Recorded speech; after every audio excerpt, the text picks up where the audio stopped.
Welcome to World Class Bullshitters, the epitome of pop culture. I'm your host, Jeff Hicks, and with me tonight is the one, the only, Dion Green. Baby, boys and girls, children of all ages, in the spirit of brotherhood, of congratulations, especially for a certain project known as Men in Black International, I only have this to say. Dude, are we so fortunate to have two dumpster fires back to back? Dude. Oh my God. I sometimes I hate saying I told you so, but when it comes to movies and shitty ones, this ain't one of those times. Yeah. You do not hate saying I told you so. I know. We're going to be talking about X-Men International. Don't worry, folks. Don't worry. That man chuckling in the background is the last standing Samoan. He is now known as the Samoan soccer mom. Big Rig Nick Utam. If you kids don't behave yourself, I'm turning this fucking thing around. I swear to God. Swear to me. And finally, the man of the hour. This man is the happiest motherfucker on the planet right now because Kendo Slice, our favorite newest bullshitter, because I don't have anything else to call you yet, got his dream come true. So Kendo, the floor is yours for a moment. Welcome yourself to the show and talk about why you're so happy.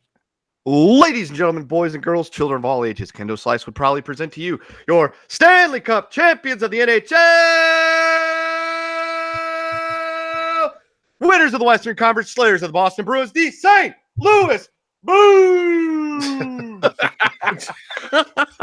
So Kendo, I was actually thinking about you yesterday because I knew the game was going on. Yeah. I was like, I hope Kendo gets what he wants. I asked my mom actually the other day when they played and they lost. I was like, I hope Kendo's team wins so he gets his moment and he's all jazzed up and happy. So I'm really happy for you. I don't give a shit about sports. I'll never act like I do, but I am beyond happy for you. So congratulations. Personal win. Thank you. It's not a win for me.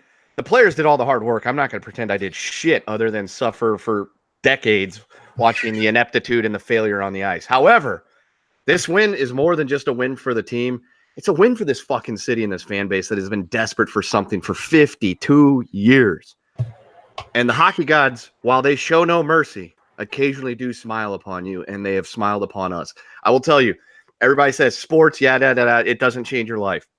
I will say, after last night, I've distinctly noticed the difference between people that are actually Blues fans today, where there's just a little bit of heartache and despair and pain that was there that is no longer. And it never will be again, no matter what happens, because we got one, and we all are happy for it.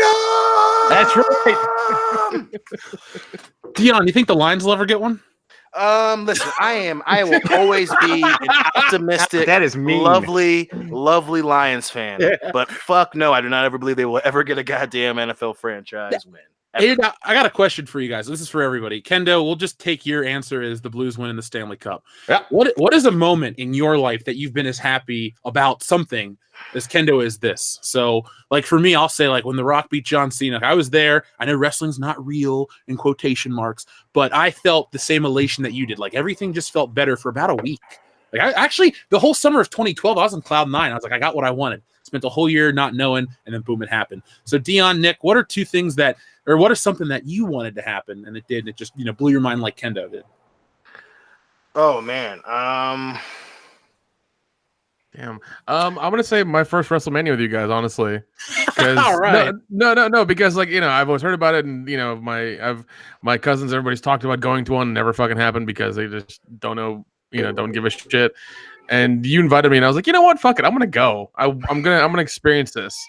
And when I did, I'd never seen anything like it in my life, and I still was just like, that was fucking awesome. It was fun as shit. It was crazy as hell, especially with road tripping up and down the fucking east side of the East Coast and everything. But that was something where I was just like, man, this is fucking awesome. Well, even after spending time with everybody after a week, I was like, man, I want to go back to that. I want to go back to that real bad. Again this coming year because we're going to talk about Star Wars Celebration a little later in the show, folks. But Nick, Kendo, Dion, Star Wars Celebration does not interfere with WrestleMania this year. Thank fucking God. They're 4 months apart. Oh, good. Oh, good. Where is it in the summertime? What the fuck? Where is Star Wars Celebration next year? We'll talk about it right now. So at least it offers us a decent amount of recovery time. Yeah. 4 months should be enough. I was so fucking bloated and sickly after WrestleMania and then going into Star Wars. I slept for like 2 days straight. I don't know how I didn't get a cold. Like I was beat.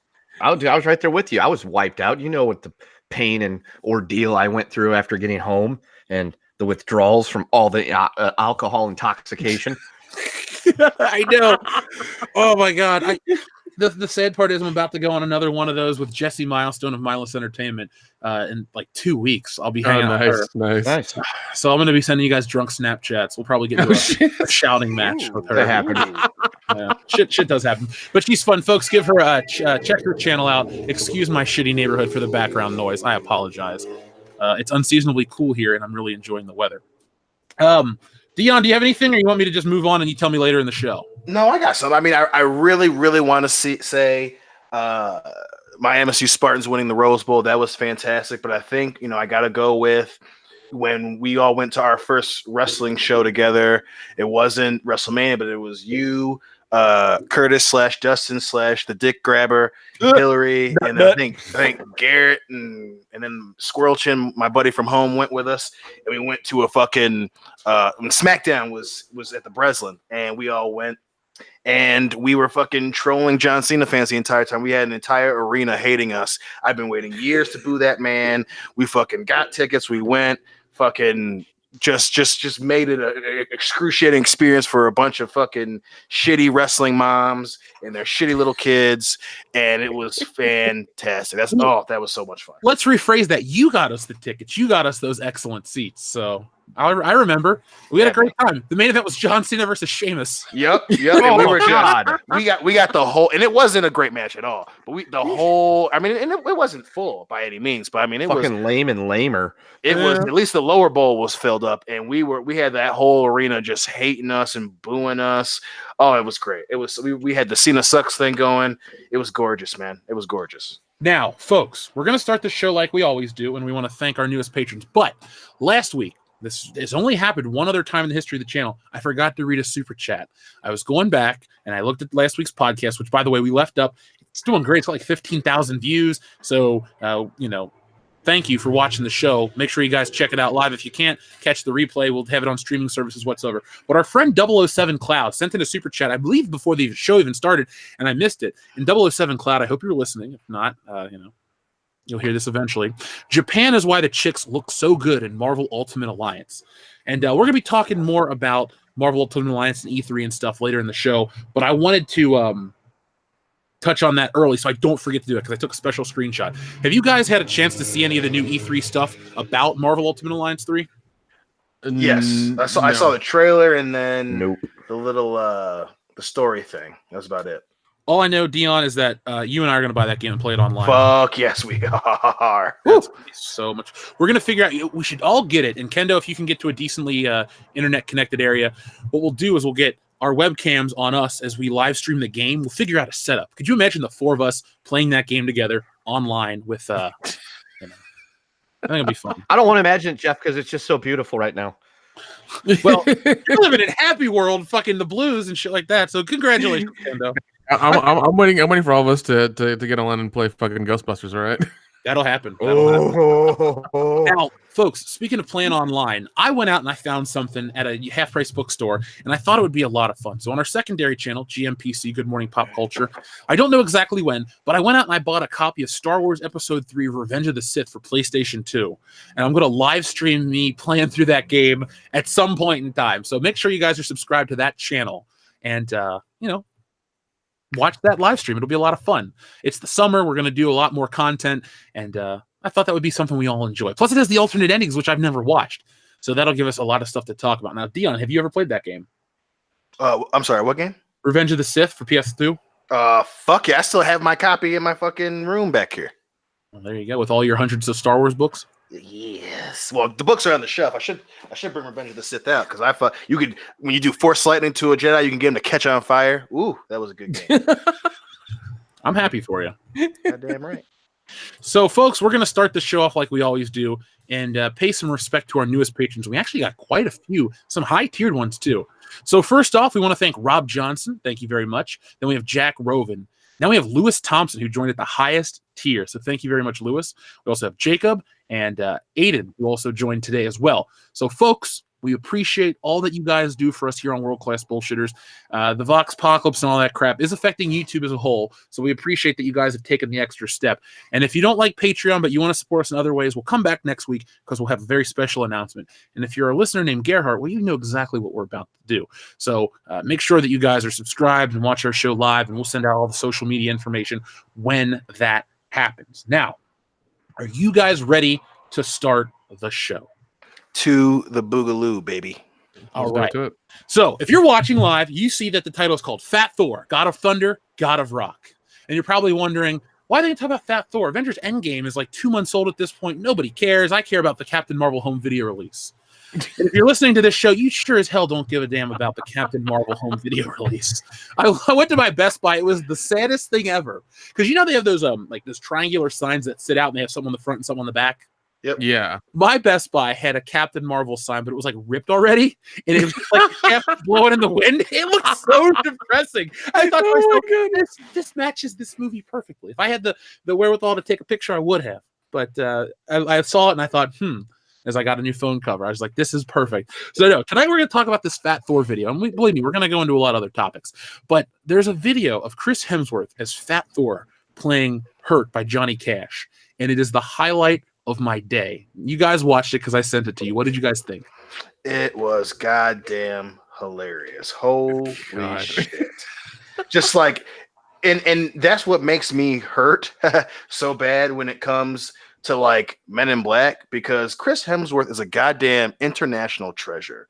Like I'm like, come on, who would have thought of that shit? Only this fucking dude. And goddamn it, I loved it. I loved it. Yeah, it was awesome. I mean, that's how dedicated he is and everything, that he made a little video and put it out, and of him playing the guitar. And it's Chris Hemsworth. It's just he's generally a good dude. And yeah, once again, I feel bad for Men in Black International, because like what the fuck happened? Do you really feel bad? I'm gonna make a proper video on it later for Monday, folks. Well, no, I don't. Okay, I feel bad for Men in Black franchise because I'm a big fan of it and I love it, and I've said this multiple times on the channel. If you turn it into a TV show or something, you'll have it for 10 seasons solid. If you have good writers and things like that, you can make 10 seasons out of it, and more so if you wanted to. Like it's infinite, Oh yeah, Men in Black holds a very special place in my heart, because I saw the first one in theaters. Oh, actually, in a drive-in. I almost said a drive-through. No, I saw it at a drive-in in '97. Loved the song. Was a huge Will Smith fan. Still like Will Smith, but not as much as I did as a little kid. Yeah, I watched the cartoon every day. I had some of the toys. I even think I had a Game Boy game of Men in Black. I don't know. But basically, folks, there wasn't this big merchandise haul like there is for Avengers and Spider-Man. But I got what they had, and Men in Black was a big deal to me back then. And it bothers me to see Men in Black International become what it is. Yeah, I mean, every time I go to Universal, I always get a fucking neuralizer from there, even though it's like, like $23 or whatever. I'll buy it.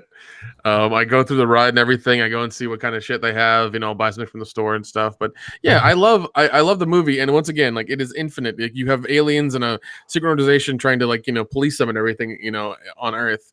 You can go fucking anywhere with it, but you go international. Really? And, and that's the stupidity of that. What a stupid premise. Well, yeah, it's like, bitch, we know that they're across the planet. They deal with aliens. Did you think that everyone thought that they were just in fucking New York? We know that. But you're gonna make it like a fucking shitty Spice Girls movie. International. Bitch, they're just the Men in Black. It's not Men in Black USA. It's not Men in Black Croatia. It's not, we're at the Moroccan office. No, bitch, it's just Men in Black. They're cool. They're supposed to be fucking cool. If anything, they've scaled down. You're always supposed to get bigger. You're supposed to expand. Anything, they're like, aliens from outer space.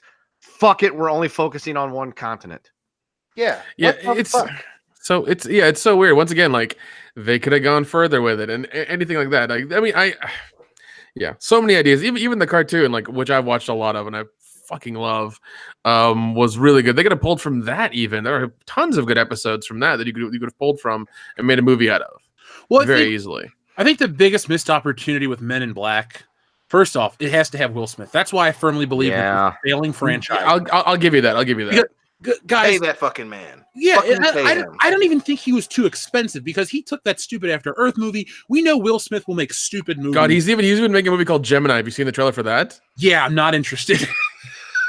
No. I actually am interested. I ain't gonna lie, I do want to see that one. Well, Dion, you know what my main reasoning is because they're using that de-aging technology to make him look like young Will Smith. Yeah. But we're all old enough to Aw. remember what young Will Smith looked like, and he didn't look like that. It was not that. Yeah. It's so weird. I'm Well, like, plus, and my whole thing too is like Gemini is a perfect. Just to kind of piggyback off that, I think you summed up to a point. Maybe you meant to make it. Let me know. But bitch, don't tell me you don't want to do fucking alien shit when you're doing goddamn time travel assassin bullshit. Gemini man, don't tell. Oh, this is totally not time travel. Secret clone. Or, assassin excuse movie. me, not time travel. Wow, that was Men in Black 3, buddy. That was Men in Black 3. My Which bad. was a damn good Fucking- Men in No, Black. just where you're yeah. fighting a clone. I'm trying to help you out. No problem. Good man. You're fighting a fucking clone. Oh, you're fighting yourself. You mean to tell me that made a lot more sense than going back to the franchise that you put on the fucking map, buddy? And then don't say that you don't want to do fucking franchise because you're going back and doing Bad Boys 3. So don't I can already hear him saying he didn't want to be the alien guy. Like, bitch, it worked. Fucking why are you refixing what worked? Look, somebody like Will Smith can never be typecast at this point in his career. Right. He could do 55 Men in Black films. He's still Will Smith. He's been in so many different things. He's a household name. He's been a household name for over 20 years. Like, if this would have been Will Smith in 1999, and he did Men in Black in 97, number 2 in 99, this is a different timeline, and he just kept doing them every other year, then he would have been the Men in Black guy. Thankfully, like a Harrison Ford who went from Star Wars to other stuff, then eventually Indiana Jones, then other stuff that took off, he'll never be typecast as one role. A lot of people will know him, but at the end of the day, he's still Harrison Ford. At the end of the day, Will Smith is Will Smith. It's kind of Right. I mean, plus that's not a bad timeline because if he does, say he does Men in Black in '99, we don't get Wild Wild West. Which, as much as I love Wild Wild West, as much as I love it, Let's go. I think we would have much rather had Men in Black 2. Yeah. The sad part is Men in Black 2 kind of sucks. Kind of. It does suck. Dude, my favorite ones are 1, 3, and 2. That's the order that I like the men. I'm sorry. I'll pick But 1. three was so much fun. Yeah, I'm glad they came back to it. It was so much fun. And then I was like, oh, there's 3. They're ending it, and he's not going to come back for the other ones. Yeah, it wasn't good because it's bad when you make a movie essentially to sell a song, and it was to sell that fucking Men in Black 2 song. Really, Nod your head. Yeah, That's and then what it's it like, was. and then it was so 2002. Like I'm like, I'm in a time capsule right now. Like everything, got PlayStation controllers, the fucking card, how he drives the car, and then it turns into a jet, and then how do you fuck up having Rosario Dawson too? That's what hurts me the most. Good point. She was cute as fuck in that movie. Dude, she's Yeah. good looking in every movie. Name a movie where Rosario Dawson's not hot. Can we just go ahead and declare her roll tide? All the time, 24/7. She's in the Special World Class Bullshitters Hall of Fame. Hall of Yeah. Fame. Rosario dude. Dawson. Is she the first woman to be inducted into our Hall of Fame? Sure. Yeah, we haven't even. No, We don't even have a Hall Pam, of Fame. Pam Grier probably was. If we're talking, Oh, we shit. were talking her up a Oh, lot the shit. last few years. So probably Pam Pam Grier. Grier, and then Rosario Dawson's number 2. With I will that. say Rosario Dawson is one of the few mentions on the show where I was still a listener that I stopped listening to go look up the specific pictures Jeff was mentioning. Yeah. And I'm like, yes. Yeah, Yeah, because he was talking about, what was it? A Marvel show where she was like fully naked, I think. No, The Marvel show was something else. Yeah. It was Alexander when her and Colin Firth have that sex scene, and you see her bush, and you're like, "Am I supposed to be coming right now?" Because I think I'm coming. All right, Arnold, calm down. Dude, when she was dancing around on the rooftop Every in time I cartoon, turn that on was Rosario doing it for me. Dawson, every time I see her face, it's like coming. Did he just go dice on us? No, he was I think trying he to be did. Arnold, but Coming iron. Arnold Dice Schwarzenegger. Hey, Rosario Dawson. Yeah, fine. So- girl. no, look at Chris Hemsworth cannot save the new Men in Black film. Tessa Thompson, I don't get what the appeal of Tessa Thompson is. I don't dislike her on a personal Same level. boat, man. She's not a good what is she? She's just so plain. She did well. The thing is, she's the same character in everything. Like, obviously people say that and they're kind of exaggerating a little bit. No, she's the same character that she was in Ragnarok. She's the same character she was in Ragnarok that she was in fucking what was that movie? I gotta look up her IMDb, but it was some other mush mash movie, and she Wait, hold on. Are you talking about Sorry to Bother You? yes. Okay, because I watched Yes. that and I was like, just like, okay, I get her She's character. not a good actress, man. And then for her to be the backbone, like I get it, man. People loved, her as Valkyrie, whatever.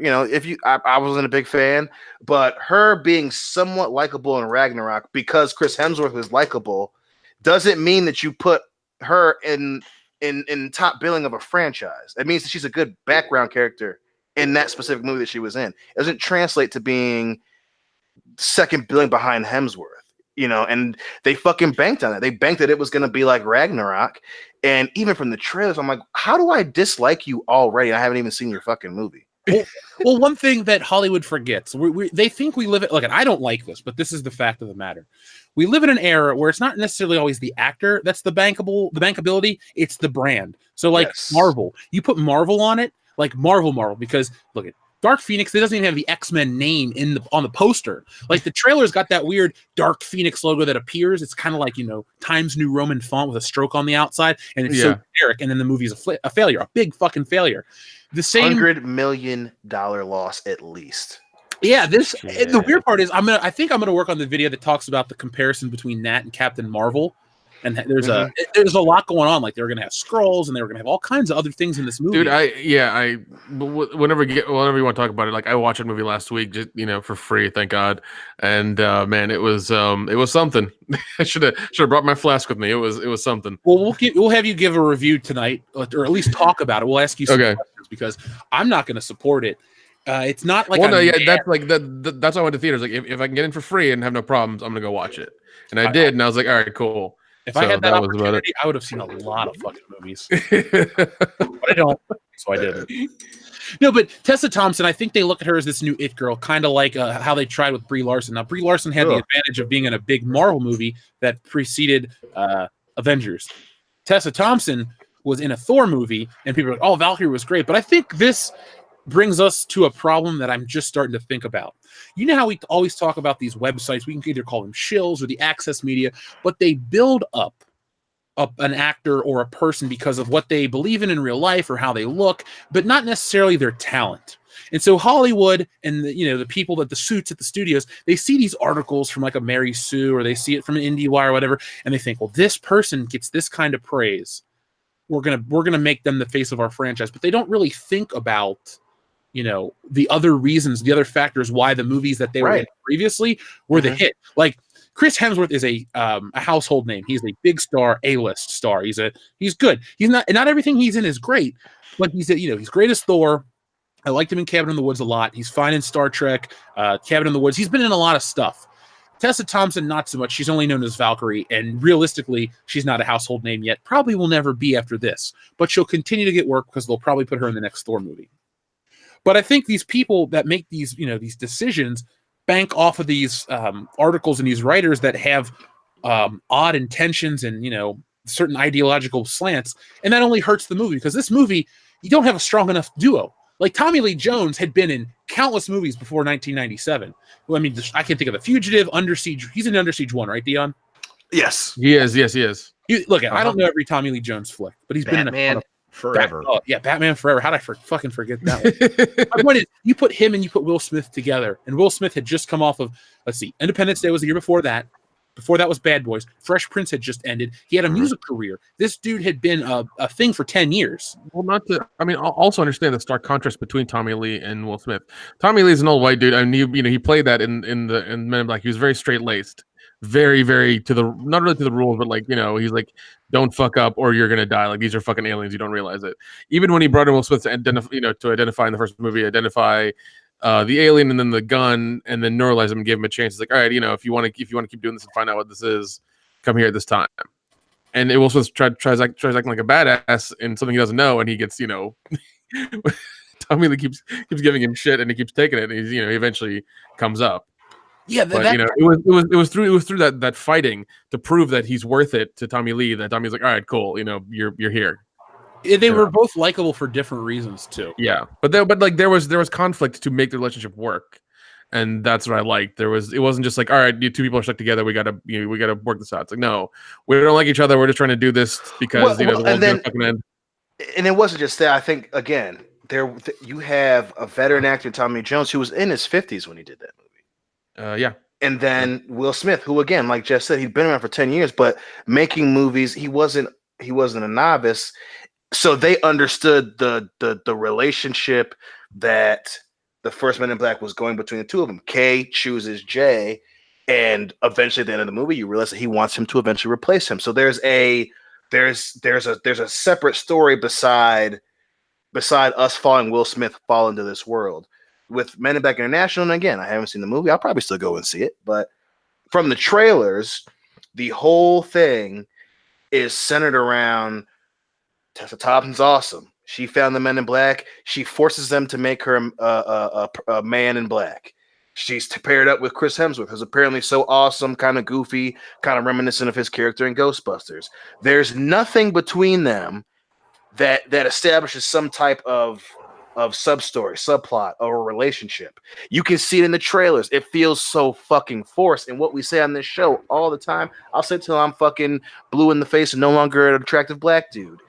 People pick up on this shit. Even from the trailers, everyone's like, okay, well, you want me to watch this because I liked Thor Ragnarok. Okay, thanks, Sony. No, it's not gonna work. There was a relationship. They took time with the first Men in Black.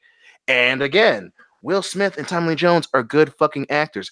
Outside of Creed and what other fucking weird thing was she in? You know, some weird ass TV show. I can't remember which one.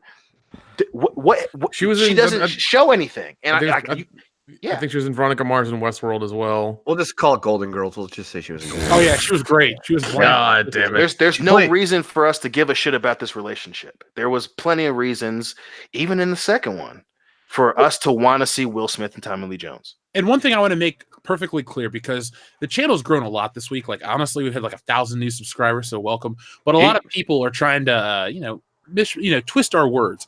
I do want to put it out there that our opinions of this movie aren't really based on a woman in the lead or one of the lead roles, because the Men in Black. And none of us have said that. None of us said that. Yeah, but I just want to put this out there because people are dumb. Some people out there are just idiots.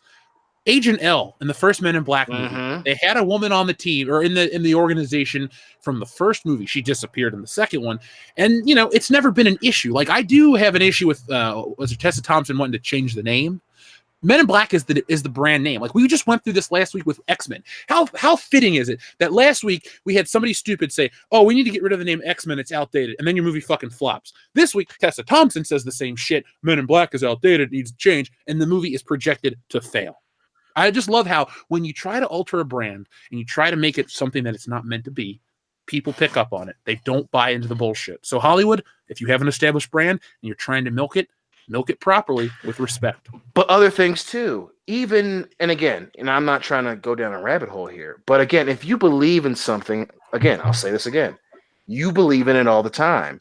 No one's going to call out, franchises that are geared more towards women. No one's gonna say, "Oh, well, other franchises that tend to lean towards other groups should change their name." And again, Men in Black is established brand. Again, it's not because it's specifically supposed to be all dudes.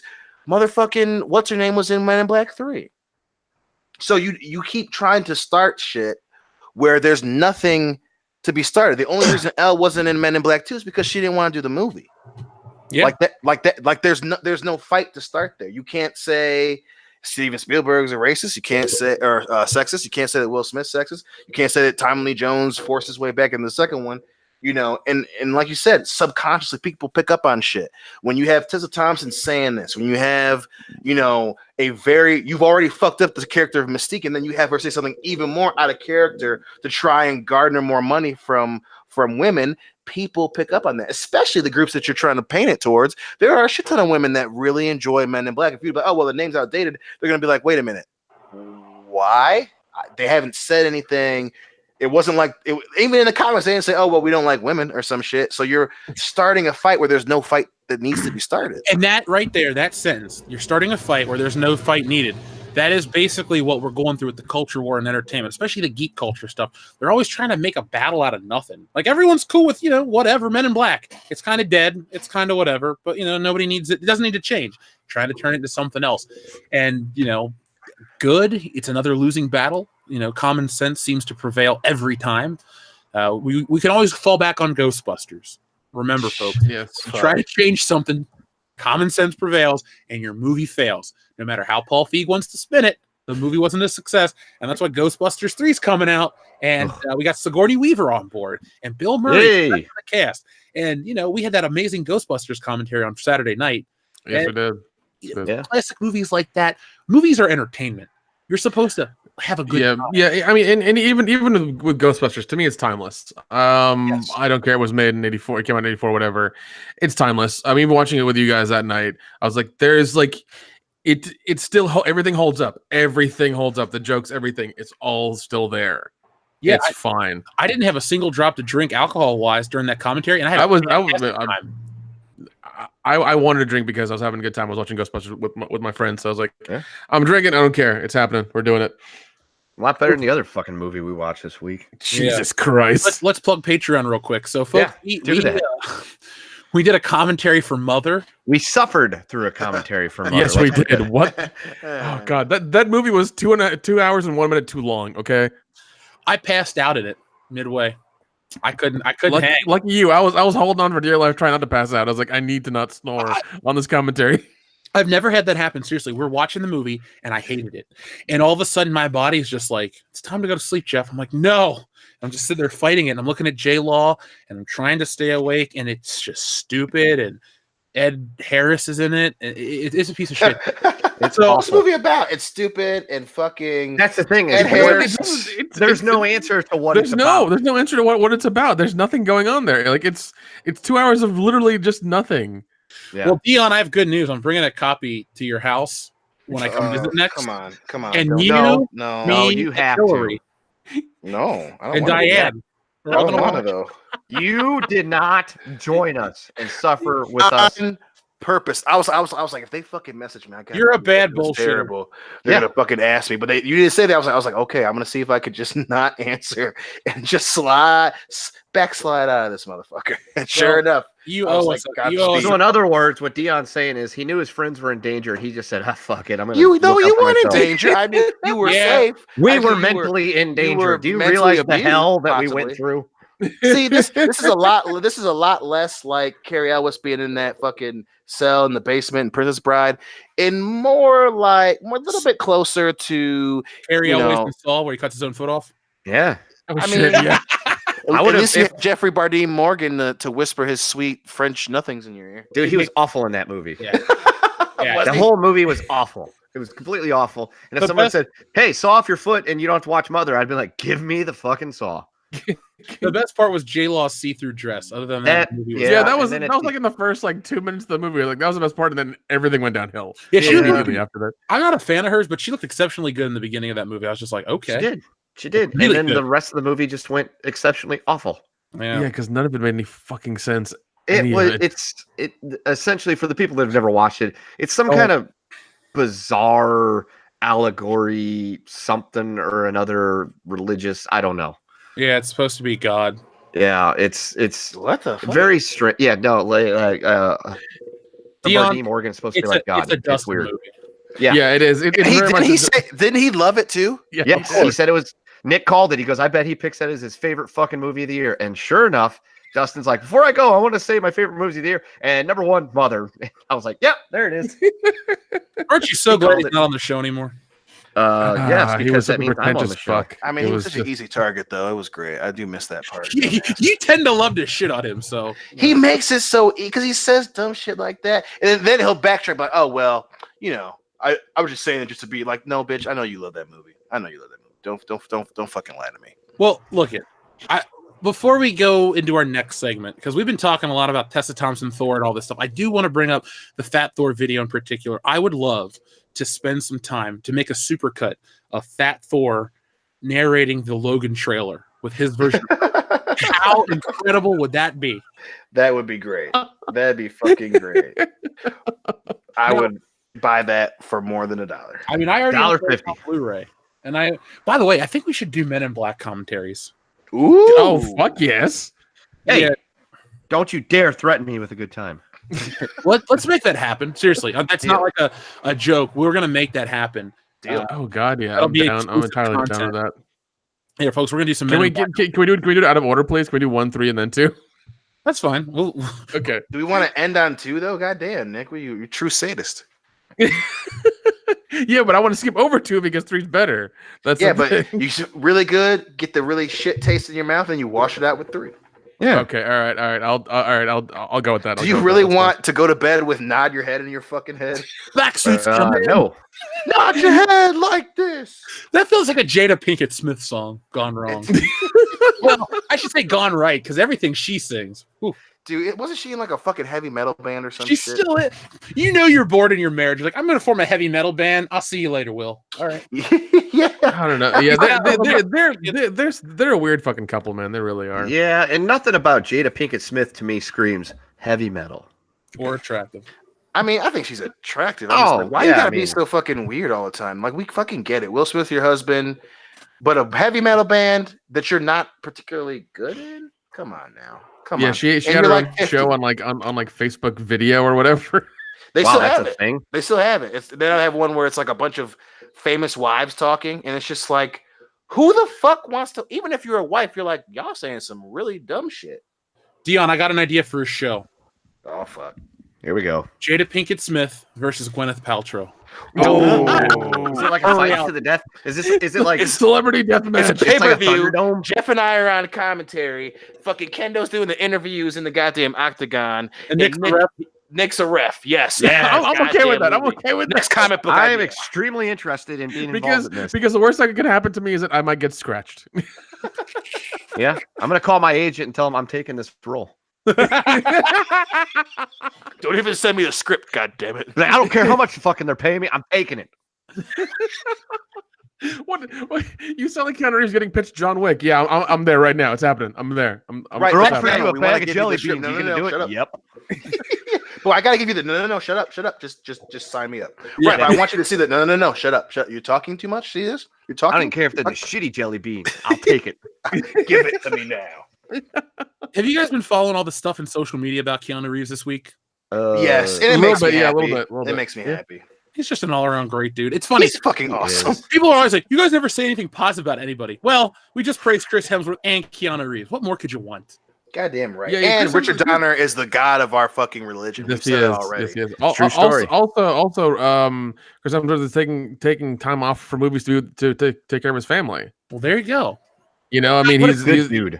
yeah, because I mean, he's done all the movies now. He's just like, all right, you know what? I'm taking time off. Gonna go back to the motherland Listen, and go, wrestle some snakes and kill as some drop much bears. as I love Chris Hemsworth, and I think he's a great dude, and I would actually have many a beer with his Australian ass. That motherfucker's doing that because those checks fucking cleared. He's got Avengers and Men in Black under his fucking belt. That dude probably made easily at least $80 million making those movies, especially he's done. That dude is like, you know what? I can take a fucking year off. Kids, daddy's home. We're going on fucking vacation, baby. Summer vibes, bro. Summer vibes. Isn't he married to the Damn woman straight. from Fast and Furious? The cop. I I don't know, actually. Let me check on that. Actually, I think he's married to the woman from the cop that got killed, The Rock's partner. I think that's his real life wife. If that motherfucker got a Brazilian wife, motherfucker. I could be How Elza, cooler can you be? Dude. Jackie. yeah, Yeah, that's his. Yeah, that's yep, her. that's her. That's her. Yeah, dude, when you're God 8 feet tall, damn you it. can get whatever she's chick you Spanish want. also. Oh, fuck, she's Spanish. Even God, She's damn it, Spanish and she's blonde and like yeah. Yeah, but She- you can remember, tell. guys, remember this. No matter how cool Chris Hemsworth is, no matter how rich he is, how his wife is, he's still related to Hannah Montana. So Oh yeah, No, his that's brother true married marriage. her. That's not a a family Oh, hell, being baby. related. oh fuck, that's That true. counts. That counts. That's really You're true. married to the girl who ground her ass against Robin Thicke's junk. Good job. you're That's like related, a really minus hit a winner. 500. dude. He's 2 steps away from achy breaky heart. Oh my Like Chris Hemsworth is related to Liam, who's married to the daughter of achy breaky heart. We can Is that like the newest game? Yeah. Degrees of separation from Billy Ray Cyrus's fucking mullet. Yeah. That'll be our Oh, t-shirt. 6 degrees of zero. Mullet. Oh jeez. There you go. Oh, From God. for Timon Lee Jones. Timon Lee Jones did a movie with Will Smith and Men in Black. Men in Black eventually became the starring vehicle for Chris Hemsworth. Chris Hemsworth, brother of Liam Hemsworth. Liam Hemsworth, currently fucking and impregnating Miley Cyrus. Miley Cyrus, offspring of the powerful mulleted one, Billy Ray Cyrus. The rules count. Oh my god, I love it. The energy. We should make that board game. I'm all on board. Oh, I'm on shit. board. Let's do it. Look, we're gonna have a merch store sooner than people. Oh god. That should be a game that we play too on the show. 6 degrees from the mullet of Billy Ray Cyrus. You know We what? just fucking call out names. You know what we'll do? Why don't we each take a week and we come up with a 6 degree? So Okay. this you just did yours as a joke, but we'll count this as your week. So Nick, you'll go next week because Okay, we'll the order of the logo. So you're next, then Kendo, and then I'll close it out later on. So just remind. We'll talk about This is going to be great. Yeah, It's the greatest month of the show ever. So in other words, what I do is I just pick somebody up and then I degree them to so I could be like, Steph Curry, and then I could just do it. Yeah, Shaquille O'Neal. Terminator ride with Arnold. Wait, does it? Okay. Does it have to be Please do Steph Curry now. Does it have to be you 6 know what? I degrees, or hilarious. can it just be as far as we want it to be, kind of thing? Okay, I'll see how many Please do degrees Steph of Curry. separation I can get Steph Curry to Billy Ray's Oh freaking my mullet. god! And it's all because he's taking the free throws right now. Because that's why I was like, I'm just gonna pick up. He's shooting free. Let's go ahead and take that. This is going to be the greatest month ever. Oh Yeah. jeez. Well, Gives you 2 weeks to prepare for Steph Curry, trying to get him to the mullet. So let's do some super chats because we have a couple. We actually have a lot. Thank you guys. We appreciate it. Some of them are topical right now. So, folks, by the way, speaking of community, we're going to be at Horror Hound. Tell us, Nick, what's the date of Horror Hound? The horror hunt dates are going to be September 6th to the. They're going to be September 6th to the 8th of September, obviously. Sorry, I was doing something and then like I stopped for a second. I'm sorry. But yeah, we'll be there and we'll have a table. We'll drink. We're gonna have a good time. Come find us. Yeah, we're going to be. The party is us. So if you want to have a good time, or if you don't like to drink or hang out, but you just want to come meet us, we'll be glad to hang out with you. It's funny when we had Horror Hound here in Cincinnati, we had a lot of kids come up to us. It was really bizarre because it wasn't like go away. I don't want you to listen to the show. I appreciate them, but it was really cool to see that. Like I always think of us as like a geek culture kind of Howard Stern show, where like certain age people listen to us a certain type of slant. But no, it just goes to show you that like when we went to Star Wars Celebration and Horror Hound, that people from all walks of life really do listen to this show, young and old, and parents approve, which is the weird part. So you have it's really strange. The funny thing about our show is we're like that cool high school teacher. You may hear some cussing, but you'll learn a good message at the end of each episode. So Yeah, we'll teach you shit. yeah, we will. Kendo may or may not have been a teacher. So there we go. Yeah, that was a beloved one. Now, speaking of Horror Hound, one of our listeners that we actually met in person, Dr. Coffinail, sent in a super chat that says, Tessa Thompson's eyes are too far apart. Think she might be missing a chromosome. And she has ruined 2 movies now. There, I said it. Well, I mean, you got to call it as you see it, and I didn't realize her eyes were that far apart. But now that I'm thinking about it, yep.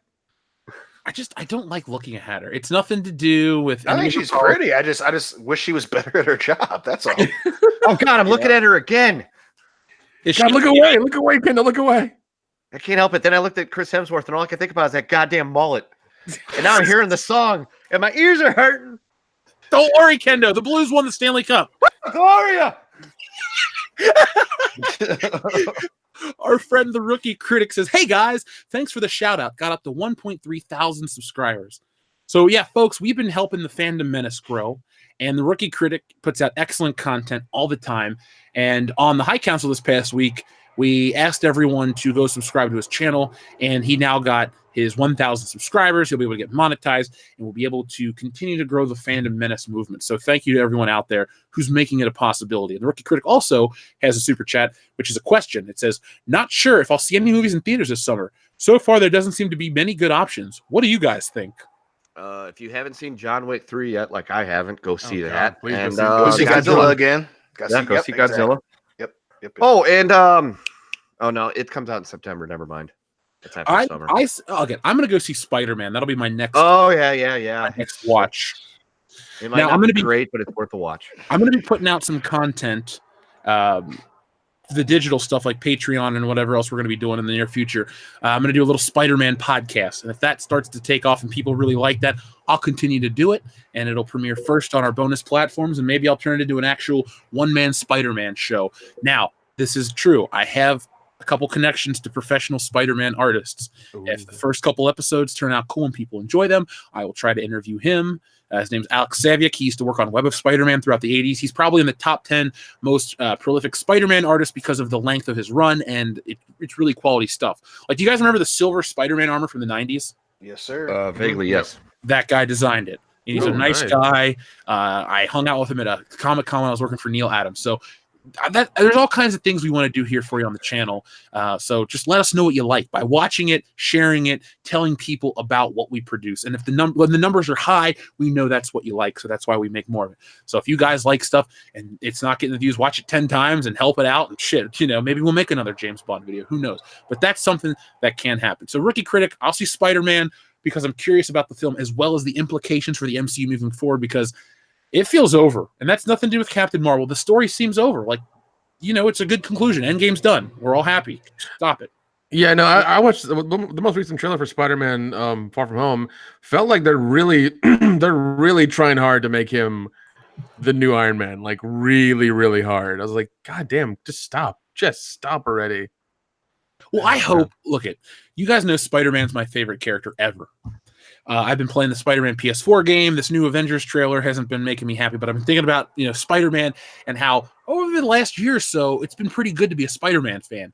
I'm hoping that they do either whatever they got to do with Sony, work it out, but make him more of the main star, slowly move him away from his shitty high school cast and get us to a little more accurate of a comic book storyline in terms of him being in college. But, make us some fun Spider-Man movies. I'm on board for more of them. It's just, and Tom Holland's fine. I'm cool with him. I just hate everything around him. So please, Marvel, make it right. Just do it right. Don't fuck up. And I can't think of anything else that comes out this summer.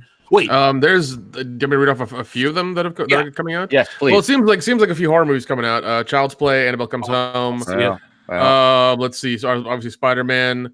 Let's see the remake of Lion King. We have Quentin Tarantino's movie Once Upon a Time in Hollywood. Oh, that's yeah, what I want to see. We have Hobbs and Shaw. I might see that. We have Scary Stories to Tell in the Dark. I will see that for sure, actually. No, that's I'll happening. see That's gonna that be good. because I love the books. We have Good Boys. By what is it? Seth Rogen and those guys who made. Oh, yep. Yeah, we have that coming out. Angel Has Fallen, which is the third installment of. Fuck, dude, I forgot about that goddamn. When does that come out? August, it looks like it's August 23rd. Mm-hmm. I'm going to see that movie. I really wish I was hanging out with Dion because that's the perfect movie for us to go to that bistro theater, get a couple of beers, and scream about Gerard Butler. Yes. Yeah, dude. I guess that's all that's coming out during the summer. In September we got a couple ones. In September we also have Rambo coming out. Rambo Last Blood. Ooh. We're actually going to get quite a few movies this year for the This summer's pretty full. There are some that I didn't mention that I'm going to watch as well. Probably Shaft comes out this weekend. Oh fuck! I kind of want to see that. I want to see it, but I'm a fan of the franchise. I love the character, but it's like that's not like gonna make a bunch of money. There's just no way it's gonna happen. Well, here's the thing. I would rather give Shaft my money than Men in Black. Oh, easily. Yeah, easily. I won't pay to see Men in Black International. Sorry, you heard it here first, folks. Nick would rather have the Shaft. Well, he is a soccer mom now. Yeah. Oh, get the haircut. No, I'm not getting. I want to see the manager haircut. No, folks. Come on, Karen, do it. Folks, if you want to see Nick get the soccer mom haircut, let's go ahead and get a tank truck going in that chat. No, fuck that. It's not happening. If we could raise $1,000, Nick, would you get it? No, not gonna happen. Type K for Karen, please. Chat. Yeah. K for Karen, God. please. Also, another movie coming out in June is The Dead Don't Die with Bill Murray. That looks good. Oh yeah, Brown Bunny. Adam Driver's best movie. Kendo. Yeah. Also Kendo's favorite actress. So. Brown Bunny. There we go. Yes. Our friend the Grand Inquisitor says, "Oh yeah, give me some of that world-class BS." Well, Grand Inquisitor, ask and you shall receive. We are here firing on all cylinders. It's a classic episode of the making. Great night. Yeah, folks, be here every Thursday night, 8:30 p.m. Eastern Standard Time, live here on YouTube. If you're listening, if you're out there listening on Podbean, Stitcher, iTunes, and all that stuff, we thank you very much. But live is the place to be, to get into the community, get involved, and have some fun with us. Play some video games. E3 was this weekend. There's probably a list that you're going to go buy when you're playing Mario Kart because it's on sale, or you're playing Doom or Gears of War, the audio is cool, but you want to listen to us on Thursdays, have some laughs while you're playing online. Go kill Noobmaster 69. Who knows? Just have some fun. Speaking of games, yeah, he is. Speaking of games, Alpha Terranema says Squeenix Black Widow looks like Grim from Splinter Cell with her hair down, which gives the big chub. No new SC though. That would make the small chub. All right. Did you guys have a chance to watch the Avengers trailer? The game? Yeah. Yep. No. Dion, what'd you think? As excited as I am for the game, those character designs are fucking terrible. Cap's outfit looks terrible. Thor looks fucking terrible. Like I said, I'm excited for the game. And it was weird that the only character design that looks like the movie equivalent is fucking Hulk. Yeah, everyone else looks different. I was like, why did they do it that? If you're gonna do the Hulk, why not do all of them? So I'm excited, but I am cautious as fuck. I don't know how that game's gonna turn out, dude. Well, here's my thing. Like, I'm going to give it the same chance I would give any other game. You guys know how important aesthetics of video games are. Aesthetics of anything. Good comic book art or this or that. Like, I just care. There's a certain style that I dislike. And I think that the Avengers falls into that, like, overly rendered category. And it's nothing to do with me. Like, I don't need them to look like the movie. But I just think, like, the Captain America suit looks bad. Black Widow doesn't look like a woman. The haircuts, the beards, there's just everything looks weird. Like the engine they use is kind of off. Maybe it could be because I'm thinking of the movie, but at the same time, I've been a comic book fan long enough that I don't have to hear, Chris Evans' voice as Captain America. Like I know the iterations from the Avengers cartoons in 2012, which he would have been, already the character, but still the stuff from the 80s, the stuff from the 90s, and the few appearances he had in Spider-Man. Like I'm cool with all that stuff. But man, like, I hope this game's good. If this game is, amazing and the gameplay is spectacular, I'm going to be there and we're going to play it online together and have fun. I did note that there was no Captain Marvel in this trailer, which was a nice breath of fresh air. So, well, again, people can posture all they want, but yeah, Marvel knows where their fucking money is and where the actual fans are going to go. But kind of to piggyback off that, I'm totally okay with them not looking like the movie characters, 100%. But I hate, we finally got out of that age of the movie inspired games, right? So we didn't, we had the Iron Man game based on the movie. We had the Thor game, the Captain America game, we had the Clash of Titans game. We had we finally got out of that shit. And it's like they're trying to do it. And either you're gonna make them look like the movie characters or don't. Stop doing this half-ass shit because when I'm playing it, it's gonna take me out of the game, and I fucking hate that. Either make it a separate thing or make it part of the thing that you want it to be part of. So and again, even if you're not gonna do that, at least make the goddamn outfits look great. Make the fucking and apparently they're still gonna have a bunch of costumes. That's gonna be all DLC and shit. I'm all for it, and it's free. We got to give them credit. All the DLC is free. Yes, but the default costumes just look terrible. Well, I look. Here's the difference between this and Spider-Man, though, for people out there that are wondering, like, because people have been listening to us for a while, and I did not like that white spider suit, though I hated it. The first suit in the game is the classic Spider-Man costume, and it's perfect. It is my favorite look of Spider-Man. Like, for our toy collector listeners, Hot Toys is releasing a Scarlet Spider Hot Toys doll based on the game, and I'm sitting there thinking, this is cool. I'm glad you got all that shit. Can we get the classic suit? I will throw down the money and buy it today. Like, please give me the classic suit. There's just something perfect about it. But the game gave you all options from the get-go. And, the cutscenes and all that stuff never made you wear that ugly white spider suit if you didn't want to.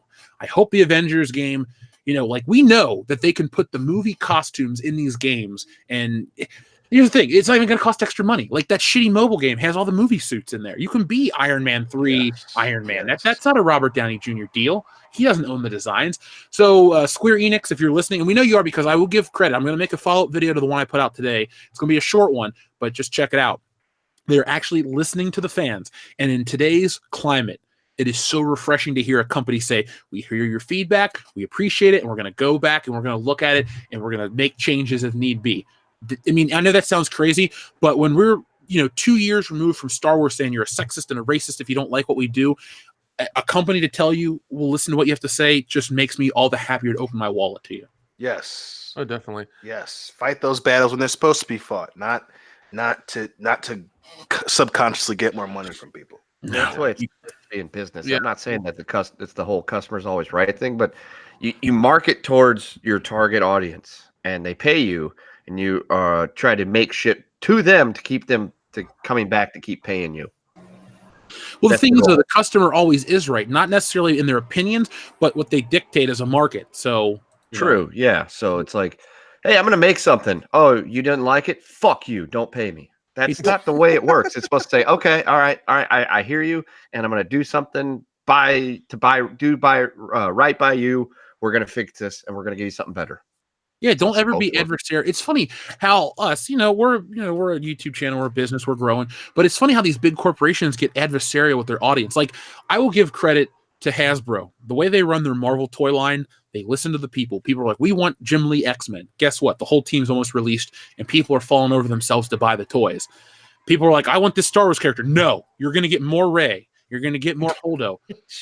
Okay, I'm just not going to buy it. Well, then, you're going to buy it or you're a sexist. No, we're not going to buy it. And then it sits on store shelves. But Marvel toys, with the exception of the Captain Marvel wave, those things move so quick. And it's not that I'm picking apart the female-led stuff to try to make a point.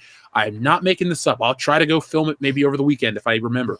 My Target has all the Captain Marvel stuff. My GameStop has all the Captain Marvel stuff. Now, it's not falling off the pegs. They ordered 1 or 2 cases, but they didn't move the same way that the Kingpin wave moved, or the same way that the Caliban wave. And you're thinking, who's Caliban? Well, that wave includes Wolverine, Gambit, Jubilee, Beast. Those are all big A-list characters, so those are going to move. Captain Marvel, no. Sorry, guys. Now, speaking of toys, Logan Michael Anti-Funko Pop says, thoughts on San Diego Comic-Con exclusives from NECA and Mattel? My favorite reveal from Mattel was the Batman 89 Hot Wheels set and the He-Man 2-pack. Now, boys, we're getting close to Comic-Con. I'm excited because the way the channel operates now, that we're always... Because remember back in the day when we were just a weekly podcast and that was it? Mm-hmm. Yeah. Now we're an everyday type of thing, either on social media, here on YouTube, our Facebook groups, all kinds of stuff. We always are reporting, bringing you guys content. And Comic-Con is going to be a treasure trove of information. We're going to learn more about DC streaming services, all kinds of cool stuff that's going to happen.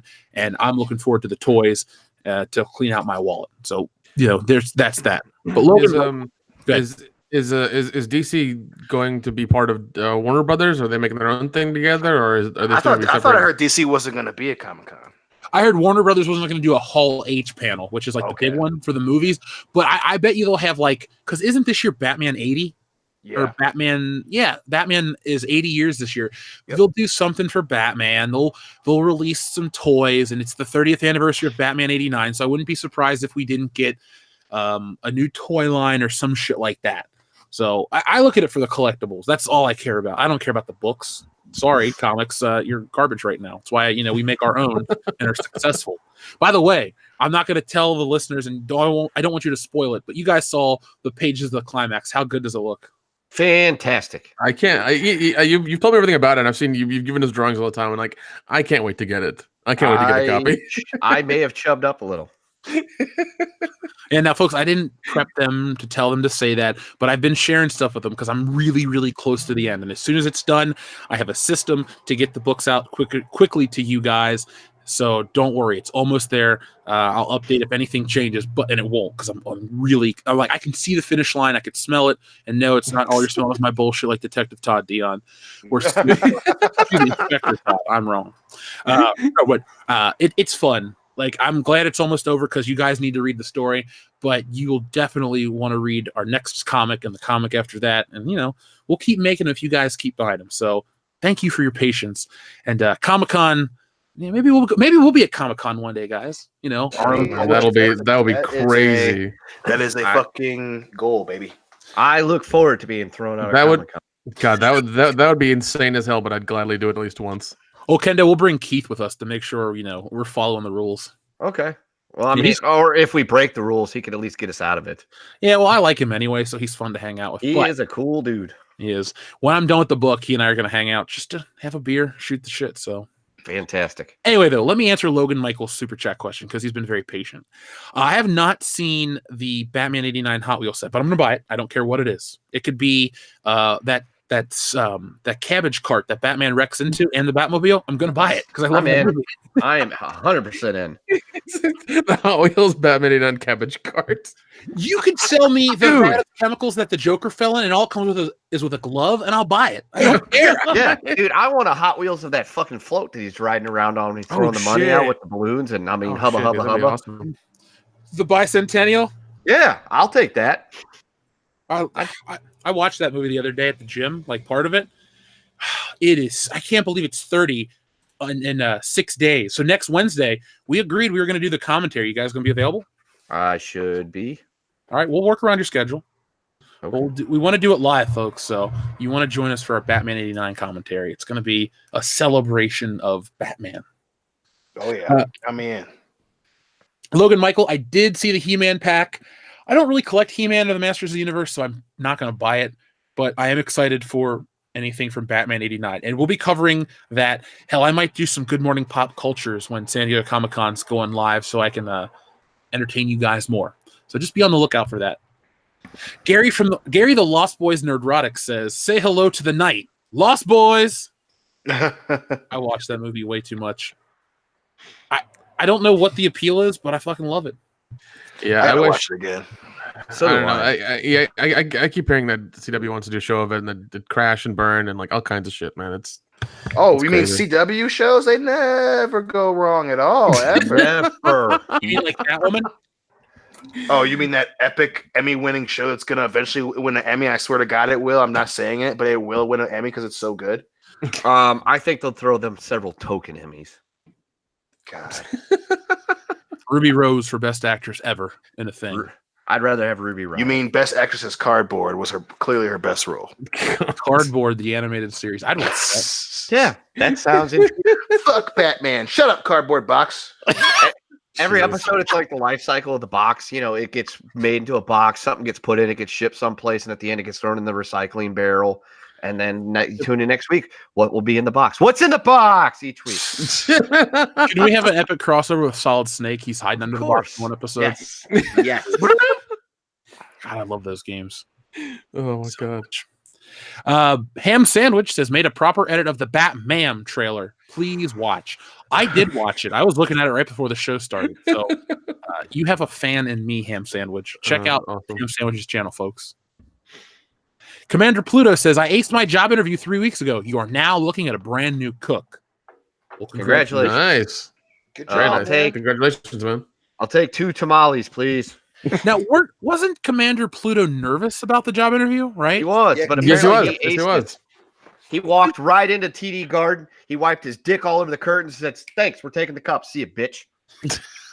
I think you're projecting right now, and I'm going to allow it because it's but Commander Pluto, we told you were going to get the job, man. You just got to stay cool, be positive, and make it happen, and you did. That's So right. Congratulations. And always, if you're ever if you're ever worried or anything, like that, just always mutter to yourself, what would WCBS do? That's right. And we would say, you make that food and you make it delicious and we'll eat it. Okay, so the culprit of Mother, Swinging Cod, says, as a Cap fan, I feel you, Kendo. The relief is sweet, brother. Also, thanks for suffering, Mother. At least there's some boobies.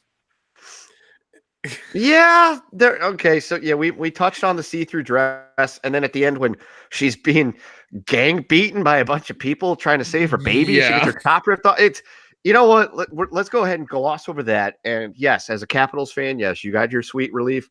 We got ours this year, back-to-back first ever Cup winners, and I would say next year let's do it again. But no, we're gonna go ahead and just go back-to-back ourselves. And I see a dynasty in the future. I love you, Tarasenko. Robbed at Fun Point gave us a $5 super chat with no message. Thank you very much, Robbed at Fun Point. And his icon is Charlie Kelly, so you get a high five from me. Oh yeah, that's a thumbs up. I'm doing it right here. You can't see it, but you got a double thumbs up. Commander Pluto also says, I don't know much about American football. The only football I know is AFL, or also known as Australian footy. Ooh, Australian rules football is fantastic. Take the best parts of rugby and the hard hits of American football, and you've got Australian rules football. I don't even know why they say Australian rules. I'm pretty sure there are none. I've seen guys jump up to try to catch the ball. Some dude just walk up and look like he just cold cocks him. Guy drops. Dude takes the ball and takes off running. I was like, I fucking love this sport. That's insane. Darth Tika says, Dion, let's get white girl wasted at Star Wars Celebration. Ooh, yeah, we're doing it. We're doing it. Now, Darth Tika doesn't live too far from California, so he made the trip to Chicago. Okay, so all right, so next year it's in California. Yeah, it's in Santa Barbara or San Diego. I'll make sure I got my shots. Yeah, we should film a documentary about the plight of California. Yeah. What we should do is, since we're technically press, we should try to get an interview with Arnold Schwarzenegger. Talk about his career. And then Dion will drop kick him. Just don't. I love Arnold Schwarzenegger. I love him too. Plus, I'd actually hurt the motherfucker. That skinny fucker. Yeah, he's that some little skinny kid. Yeah, I'm a big slab of T-bone steak, boy. Medium rare. 007 Cloud says, if we play Marvel Ultimate Alliance 3 together, dibs on Spidey. Yes, you can have dibs on Miles Morales Spider-Man. Sure. The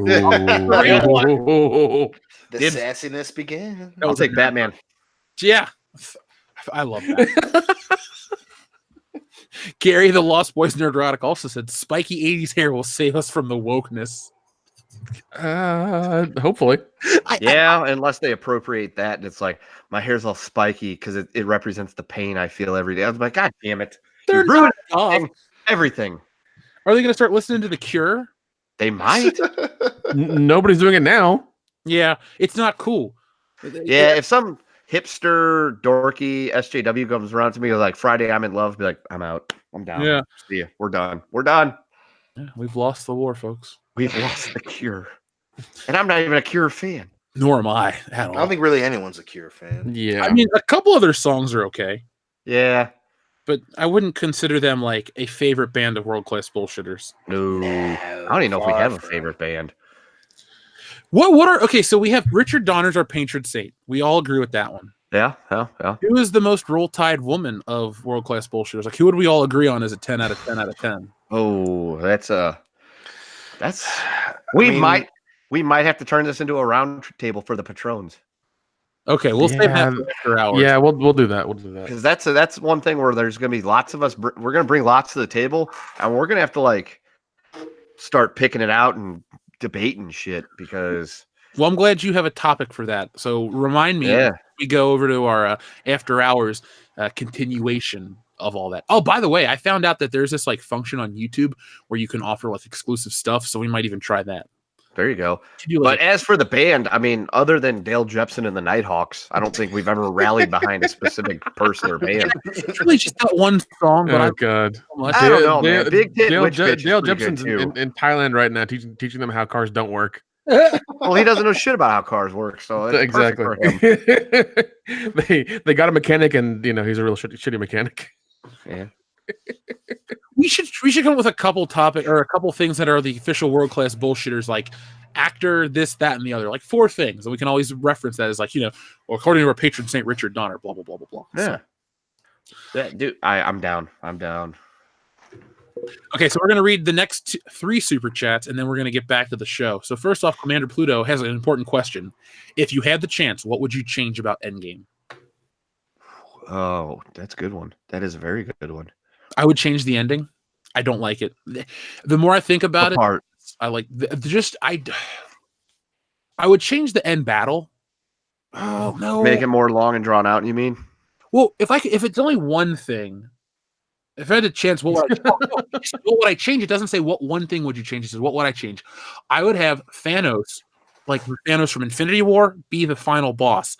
I don't feel the connection between the new Thanos that doesn't even know about, I'm just going to destroy the world to be evil type of shit. I like Thanos. I would have had that. The emotion of the final battle would have been a little differently. I would have had to be smaller. It was nice that they all snapped back, but I kind of would have had that be the end. Like for me, it would have been much cooler to see the original 6 Avengers fight Thanos off, kind of like Battle of New York style, and then maybe a little more assistance here and there. But I don't know, man. I got to rewatch it again, but you know how your memory, you think of certain things. Like I'm remembering not liking the movie as much as I thought I did, but it's still not bad.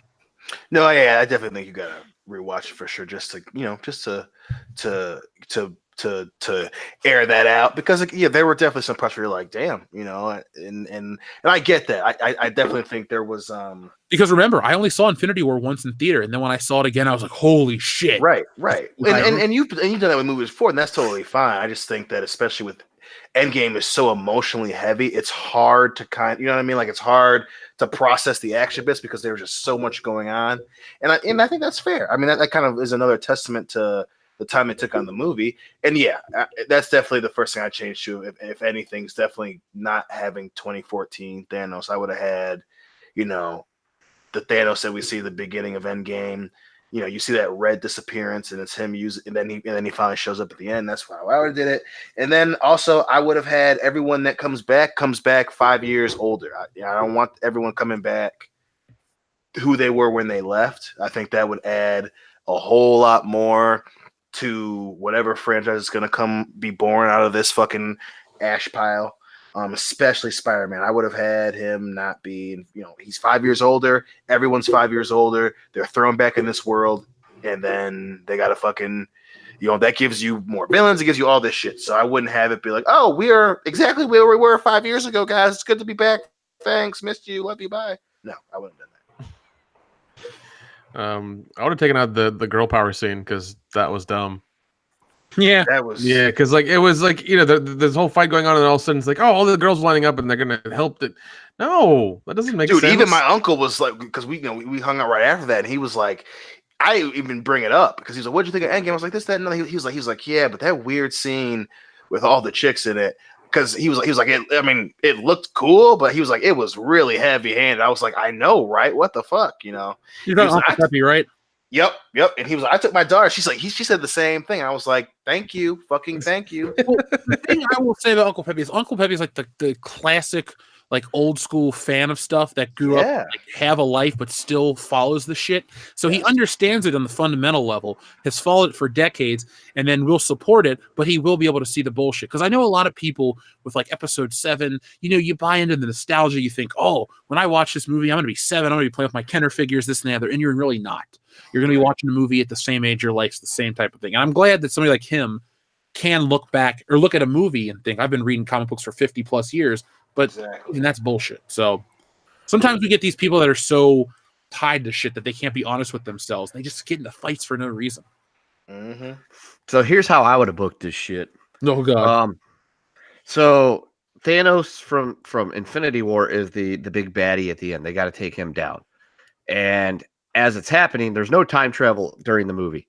They realize they have to do it, so it's like a caper thing. So while they're fighting him, it's up to somebody to be able to go through the time slipstreams and try to pick off the stones to try to denude his power as best they can to get him down to regular size, power-wise, to be able to defeat him.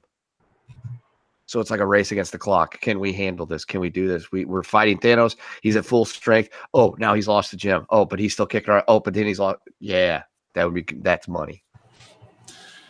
Well, maybe we'll get to see that alternate cut with more Captain Marvel, right?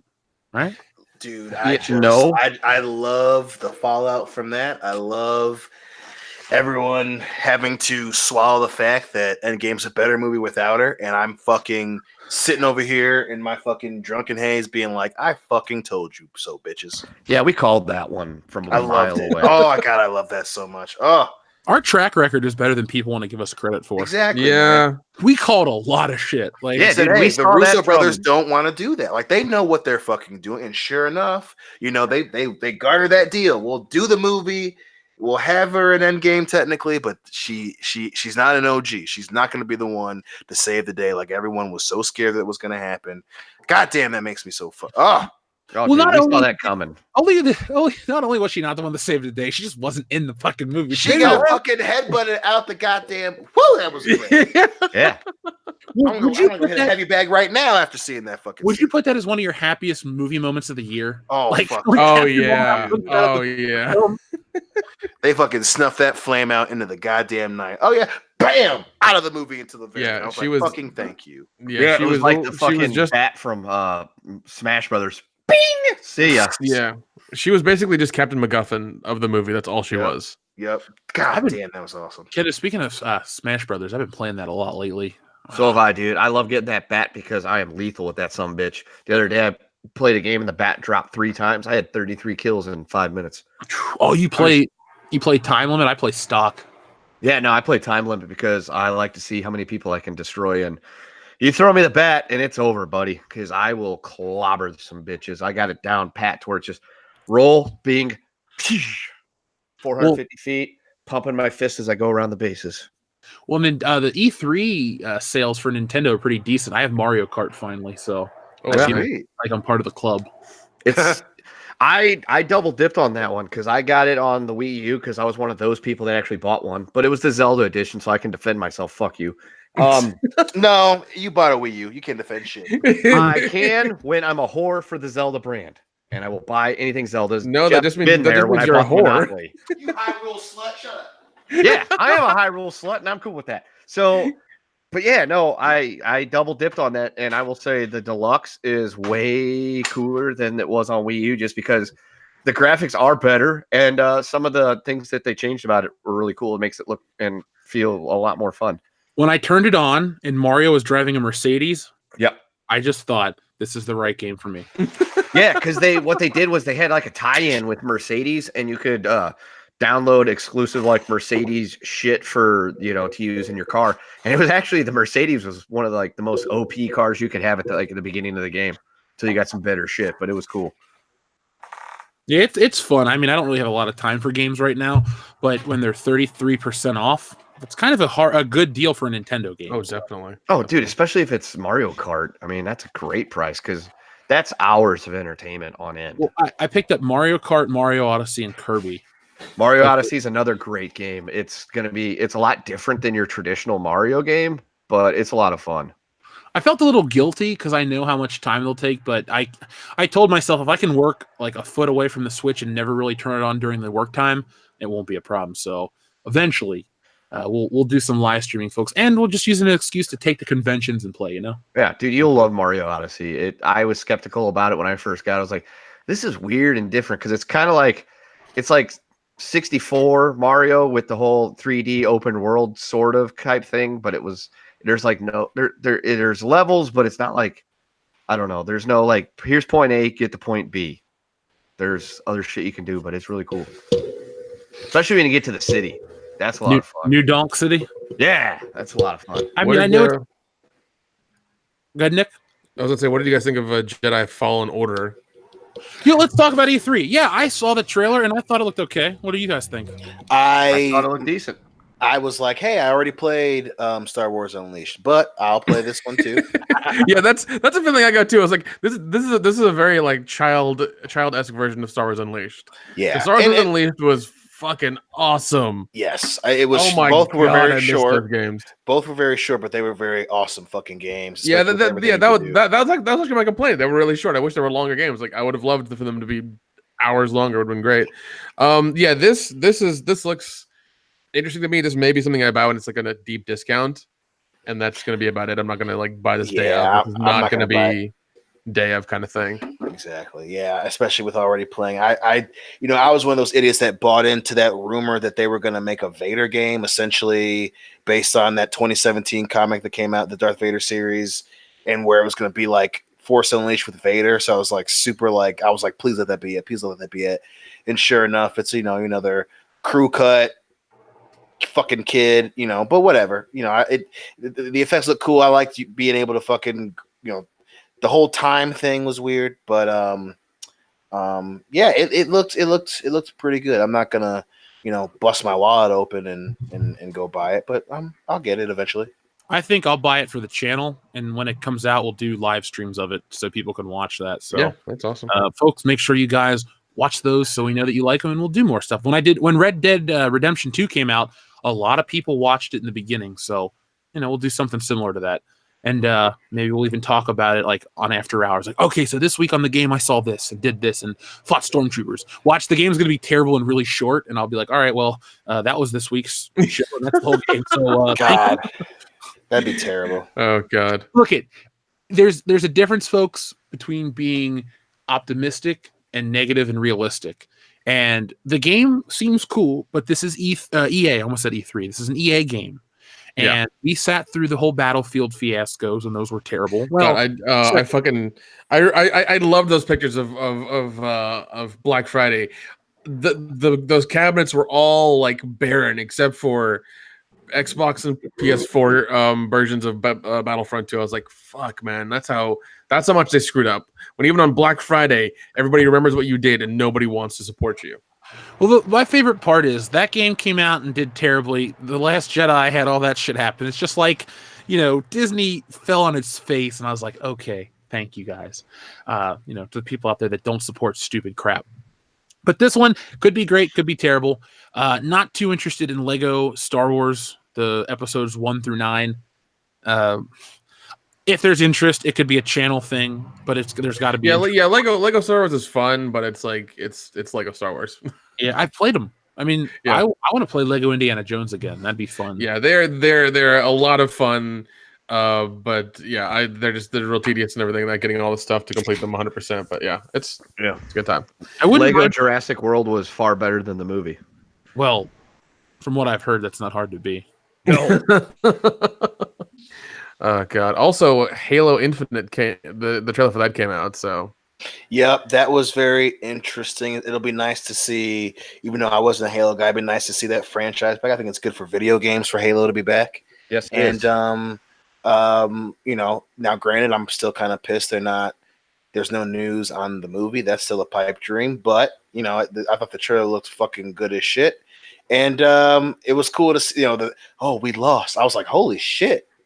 I am interested, sir. I want to see where this fucking goes. Yeah, because the last 2 games for me have been shit. I played through them. I was like, this is not fun. This is not good. And also with Xbox being assholes, being with 4K we can't do couch co-op because the pixels won't be like, motherfucker. We don't care about that. We do not care about that. Downgrade. I want to be able to fucking to see my friend's screen so I can go behind him and knife him in the back. That's what the fuck I want to do. I don't system care. was built on couch co-op. Yeah. It was. Yeah, couch co-op was the crux of what you did, and then you're just like, no, fuck it, we're not gonna do it. Go fuck yourself, okay? Some of the most fun in my life I've had with friends is sitting down in a game in the same room. Like, don't play GoldenEye with me because I will screen peek, and if we're in the facility, I know exactly where the fuck you are. You cannot escape me in GoldenEye. I am inevitable, to quote. Yeah. Oh no, I used to Iron Man all the time for Halo all the damn time. People hated me for that shit. Yeah. Man, I'm excited. Okay, let me rephrase it. I'm interested in this new Xbox, that Scarlet. Yeah, I am too. Actually, I'm not gonna lie. I'm interested to see how that fucking turns out because that they need a W after Xbox One. Yeah, big time. PS4 beat the hell out of it. I still love my PS4. I stand by it. It's a damn good console. I'm enjoying the fuck out of it now. I've had it for. I got the whole VR setup for it, and I love that. Whenever I get that going, like it's so much fun. What I've come to the realization is that I like consoles almost more than I like buying the games because it's just something about having a new piece of technology that's exciting and to see what it can do. And in reality, it's like, well, I'm going to buy this console and then I'm going to stream Netflix on it. Yep, for sure. That's basically what it is. It's a giant stream box. That's what it is. That's my Xbox, dude. It's a glorified Blu-ray player. I've gotten more action out of my PS2 over the last month than I have in my Xbox, other than watching Blu-rays. Could we maybe add that to our Hall of Fame for one of the best consoles ever, the PS2? Oh, dude, yeah. it's 100%. Yeah. That's the we can name that right now. The console of this channel. I agree. Yeah, PlayStation 2, best console of all time. World Class Bullshitters official. If you disagree, fine. Let us know in the chat what your favorite is. But I was gonna say I've actually considered buying that HDMI thing to put it on the big TV and going back and buying old PlayStation 2 games and just be like, this is all I'm going to play now. This and Switch and occasionally DS for a while. Oh, I've just rediscovered my love of NHL 04 because that's probably the greatest. Dude, it's honestly, and I'm not to derail shit on sports video games, but it's probably the greatest NHL game they ever put out because after that, it just got EA went downhill kind of fast after that because then it all became about online bullshit and the whole concept of dynasty mode and the actual great parts of the gameplay were gone. You said that's 05? 04. 04, okay. And, I got the original. I got the original cover with that too, with Crash Heatley on it. So, little side note: Danny Heatley got put on the cover. Within a month, he was in a car crash. Was alcohol fueled and speed fueled. Killed his teammate. They took him off the cover. Put Joe Sakic on. No, I did not know. But I have the original cover because I bought it. I bought it the day that it came out, and I think my EA Gamer stats thing that they had. I think at the end of my college year that year, I had like 10 days worth of playing that game under my belt. Whew. Yeah, I had a rough time at that college that year because I spent most of my time drinking and playing NHL. Now, do we like the fat PS2 or the skinny PS2? Fat all day, baby. Oh yeah, dude, fat all day. That's the only one I got. That's the one I have. I said my original fat PS2, man. We waited a little bit, and then when I graduated 8th grade, my aunt bought it, and I got that fat boy, and it is still in working condition. Every once in a while, I'll take it apart, clean off the laser, but ooh, yeah, dude. What I love about that thing is when I plugged mine in a few weeks ago and started playing it again, it compared to the new shit, it sounds like a jet. Yep. Like you're sitting there and you're it's like, what the fuck is it broken? Especially if you haven't cleaned it out in a while. Yeah. It's like a jet taking off on your TV as opposed to one of the new ones where you just hear it's great. It's a great looking system too. I love that. It's just basically it's like a rectangle, but it looks so cool. Yeah. And still futuristic somehow. It is. God, I remember the countdown for that system was like well over a year before it came out. People were like, oh, I'm not going to get Dreamcast, PlayStation 2. I'm sitting there enjoying Nintendo 64, and then I wanted the GameCube. But Dion, you got it. You said when you graduated 8th grade, I got PS2 my 8th grade birthday. So I would turn 14 that year. And I got no games, but I got a system and a memory card, and then 2 people let me borrow games. So I had Gran Turismo and Grand Theft Auto 3. Oh, God. That damn memory card bullshit. That's crazy. I got the system in 2 game, or no, system in 1 game, but no memory card. So I got Enter the Matrix, but we didn't have a fucking memory card. So so my parents didn't buy me one. I had to wait. I think it was a week before we could go to the store so I could buy a fucking memory card. So every time I played Enter the Matrix, I had to fucking play up as far as I could, turn that shit off, and start all over the next fucking day. And then I fucked up. And I bought fucking right when we got it, I had some money. So instead of getting a memory card, I bought Wolverine's Revenge. Actually, Wolverine's Revenge is a great fucking game. And I motherfucking I didn't buy, I waited a week to get a memory card. So I'd be playing that game, not be able to save that bitch, and then have to start all over again. And it was for a week. That week was the longest goddamn week starting over. I was awesome at those first 2 levels though, motherfucker. Dude, I remember getting mine. So I got mine. So it was right after I moved up to Michigan. So it's August 2002. And so I moved up. I had my 64. My buddy Ben and I were sitting around. I drank a bottle of Jaeger. I know, me and Jaeger. Nobody believes that. And we were playing Perfect Dark. And then the next day I went over to his house and he had PS2 and we were playing NCAA 2003. And I was like, this game is amazing. I have to own one of these. So instead of paying rent that next month, I just went and bought a PlayStation 2. Dude. And bought NCAA 03 and a memory card, and dude, I hit the ground running from them. Still have that same system. Don't have the games. The only one I still have left that I know of is that hockey game and Aqua Teen Hunger Force Golf, because that's actually kind of rare to own that apparently at this stage. And but I've looked into buying like Vice City again, dude. All right. So talk about memory card bullshit. Okay. Vice City, I played the hell out of Vice City. I was at 96% completion trying to go 100% on it. My memory card fucked up. Oh, shit. And I lost it. I lost all of my save data for that. Dude, just Vice City. So I deleted that. I'm like, that's fine. I'll do it again because it's such a great game. I got about 10%. And I was like, fuck this. It's getting better. And I threw it away. And I was like, I'm going to go buy a new game. Oh, wait. NHL comes out next week. And the rest is history. Is that your favorite game ever, NHL 04? Well, I don't know if it's my favorite game ever, but it's probably my favorite sports game ever. And that's hard because there were some really great FIFA titles in that middle times. But no, it's probably not my favorite game. It's the one I've probably got the most mileage out of. Okay, what's your favorite PS2 game ever? Oh, God. God of War 2, hands down. Nick? Destroy All Humans. Ooh, that's a good choice, dude. I got that for the Xbox. Yeah, no, I rebought Destroy Humans 1 and 2 on the PS Network, and I have that on my PS4 right now. And those are great games too. They're remastering them, or they're redoing them. I think. I'm entirely down with that because The first two, I think they made 3 of them. The first 2 were good. The third one sucked. So I was like, whatever. I think mine will be San Andreas because that's one of my favorite video games of all time. Ooh, But shit. a close second would be SmackDown versus Raw 2006. Holy shit! Oh god, 06 was great. So about this in this year, the calendar year, I bought a new PS2 and I bought that game and I went through and I played through almost everything. That game is better than modern wrestling games. Graphically, obviously, the resolution, the fidelity is not as crisp as the new stuff, but somehow chain wrestling was amazing in fucking. And somehow, though, the characters look more realistic in that game in terms of they look like the real people. They're not as shiny and polished, and the lighting's not coming off of every different angle and shit. But the face models look dead on for the time, and they look great. It's a fantastic game. If you don't like wrestling, it's fun. I think I'm gonna crack that out for the weekend and play that. Maybe Sunday morning. Oh, that's nice. Do it, dude. I've completed a couple of seasons already of 04 again, and that's 82 games plus playoffs.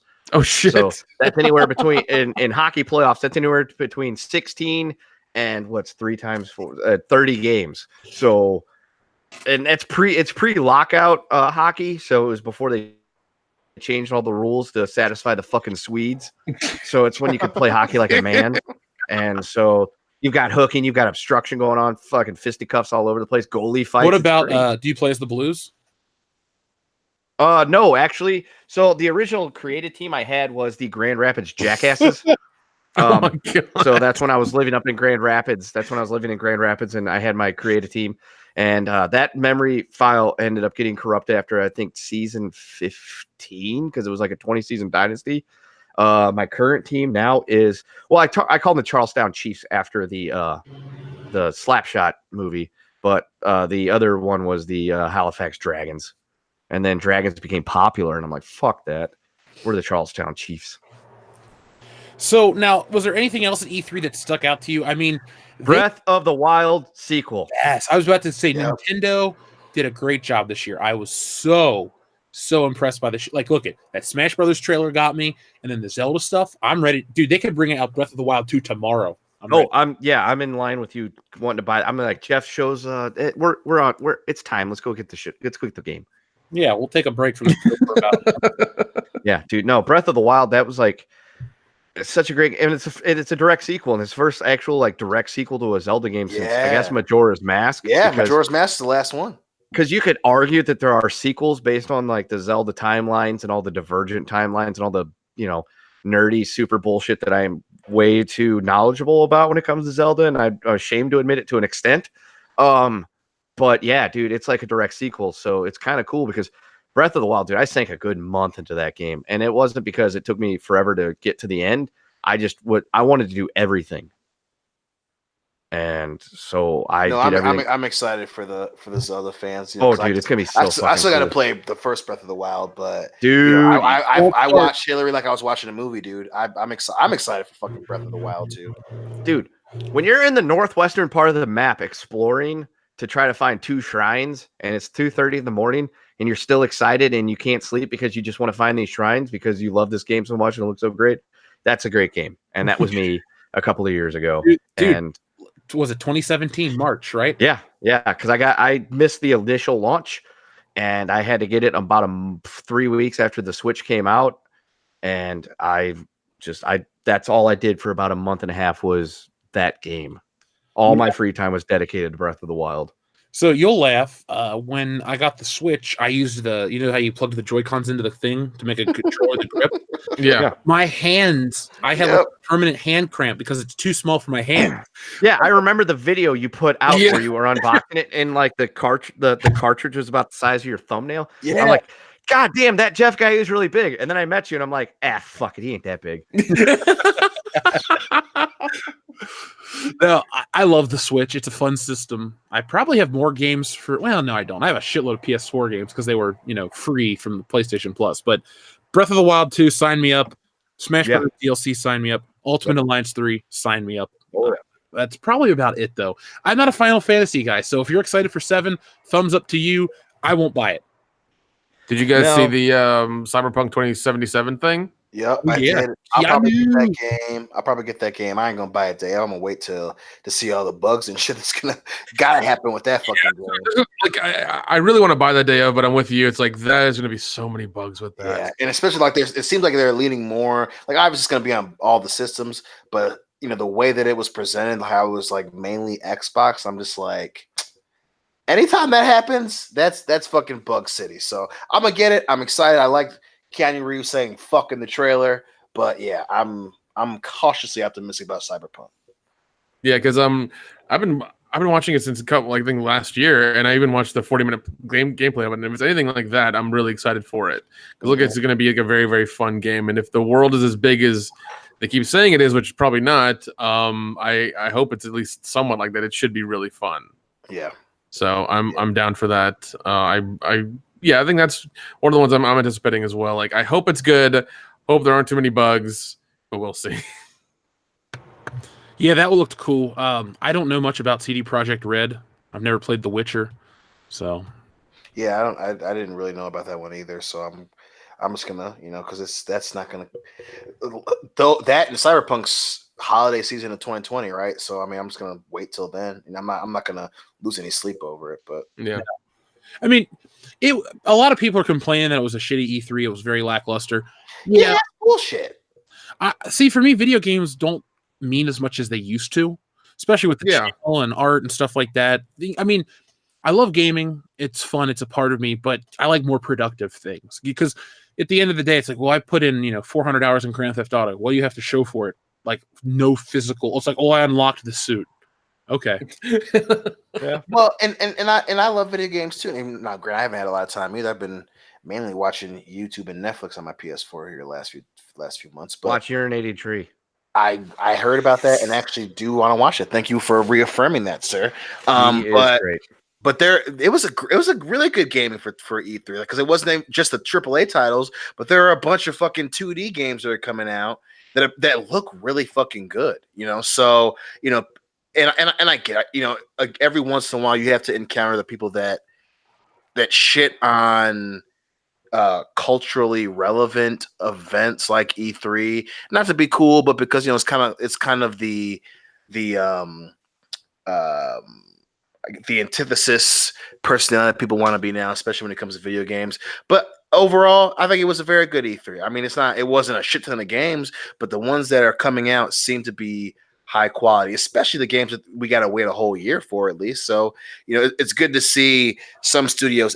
Some of them are actually learning from their mistakes, so that seems to be good. Now, granted, I definitely was pissed that Sony decided not to do anything at E3, but dude, they're gonna do their own thing. And they're gonna announce the PS5, and we're gonna go, oh my god! Because look, they had that thing. What was it?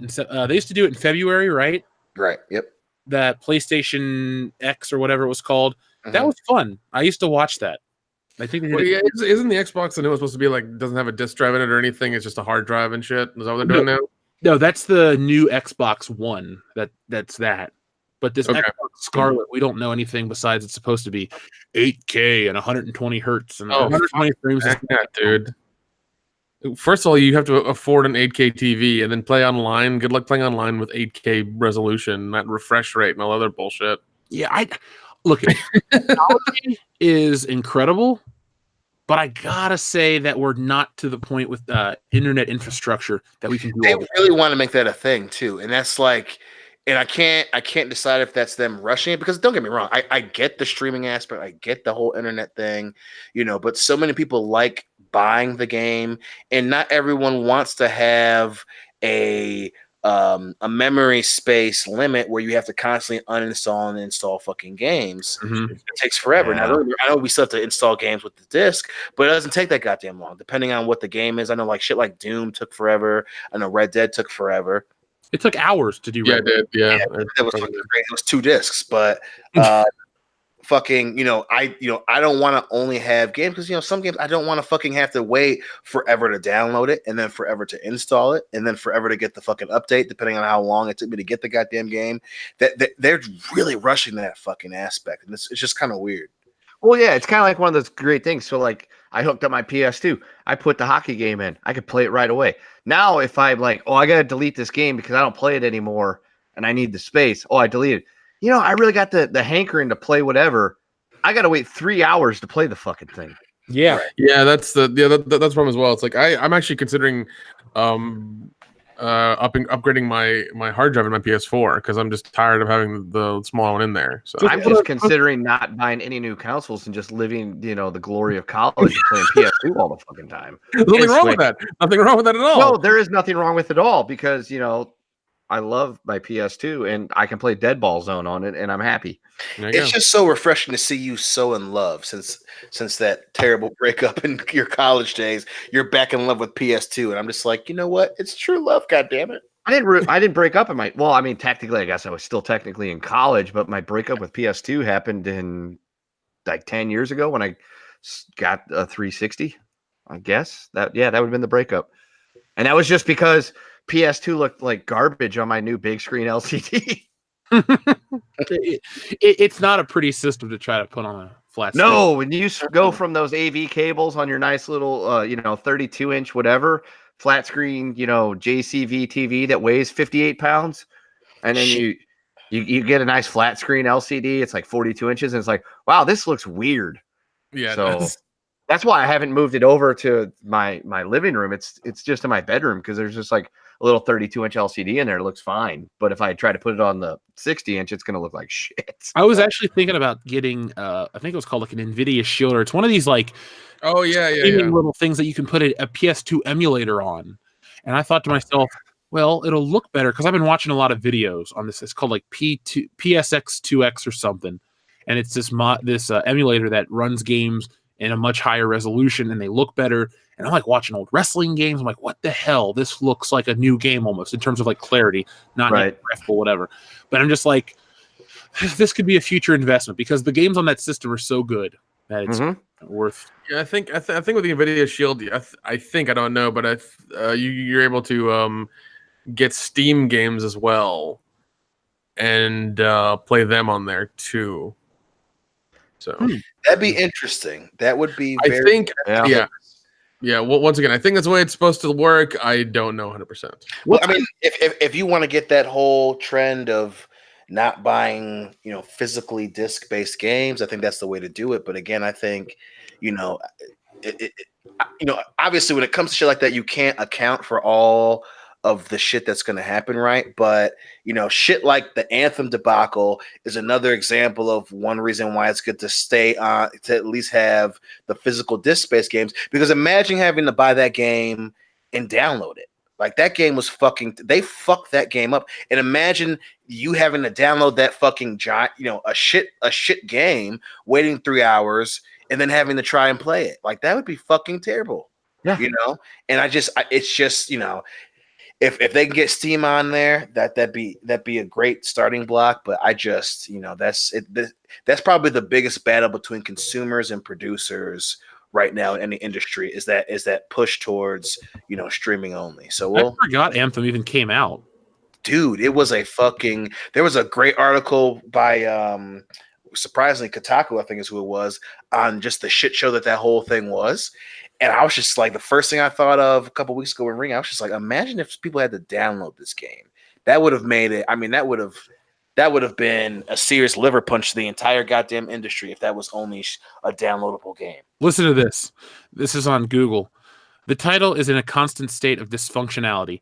Fix updates literally cause more issues than they resolve, and if the issues being fixed are even fixed. That's a good advertisement for your game. Wow. This thing's busted beyond repair, but buy it.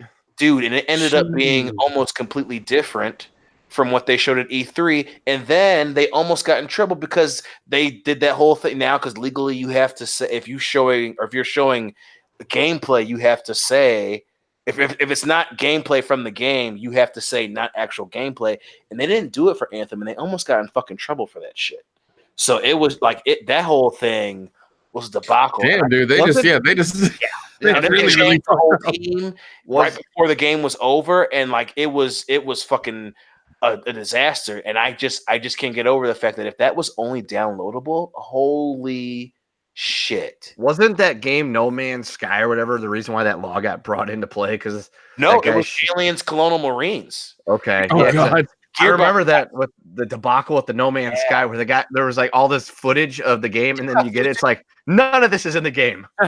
He got sued too, but fuck, I want to say I think it was Gearbox that did Aliens, Colonial Marines. They got sued and they lost because they did the same shit. That and then shortly after, what was the other? It's supposed to be like a hacker open world game. Watch Dogs. Yeah, Watch Dogs got in trouble for that shit too. I will say, the first Watch Dogs was really good. The second one was shit. Yeah, I heard the second one was terrible. Well, the third one's coming out, I think, at some point as well too. So. Well, hopefully they go back to what the first one was, because the first one I loved the hell out of it. And Eva Longoria, I'm gonna go ahead and nominate her for Roll Tide right now. But anyway, good choice, sir. She's on the TV. And so, but yeah, no, Watch Dogs 2. I was so excited for that. Finally got it, Black Friday deal. Started playing. I was like, they've changed everything from the first game, and it's so fucking weird now. I hate this. And I literally stopped playing after about 15 minutes and sold it. And then started playing the original Watch Dogs again. Yeah, man, video games are in a weird, like it's kind of weird, the fun Wild West again. But it's we'll see. I'm definitely waiting for Sony to do their thing to see where we're at overall. But yeah, I don't think E3 was as bad as people want to put it out to be right now. No, I mean, I'm sold on getting a PS5. Yeah, because I think I don't know. I don't care what Xbox decides they want to bring out. I'm 100% on the PS5 wagon, because it's like, you've done nothing other. Like I said, mine is a glorified Blu-ray and /4K player. That's all it is. I maybe occasionally play Cuphead, and that's it. Yeah. I'm playing that on the Switch. Yeah, and now it's on the Switch, so it's like, I don't even need this fucking gloriously beautiful olive drab hunk of shit. I'm gonna play PS2 because I don't want to have to go and unhook everything and take it to an internet connection to download updates every 5 days just to be able to play the games I already own.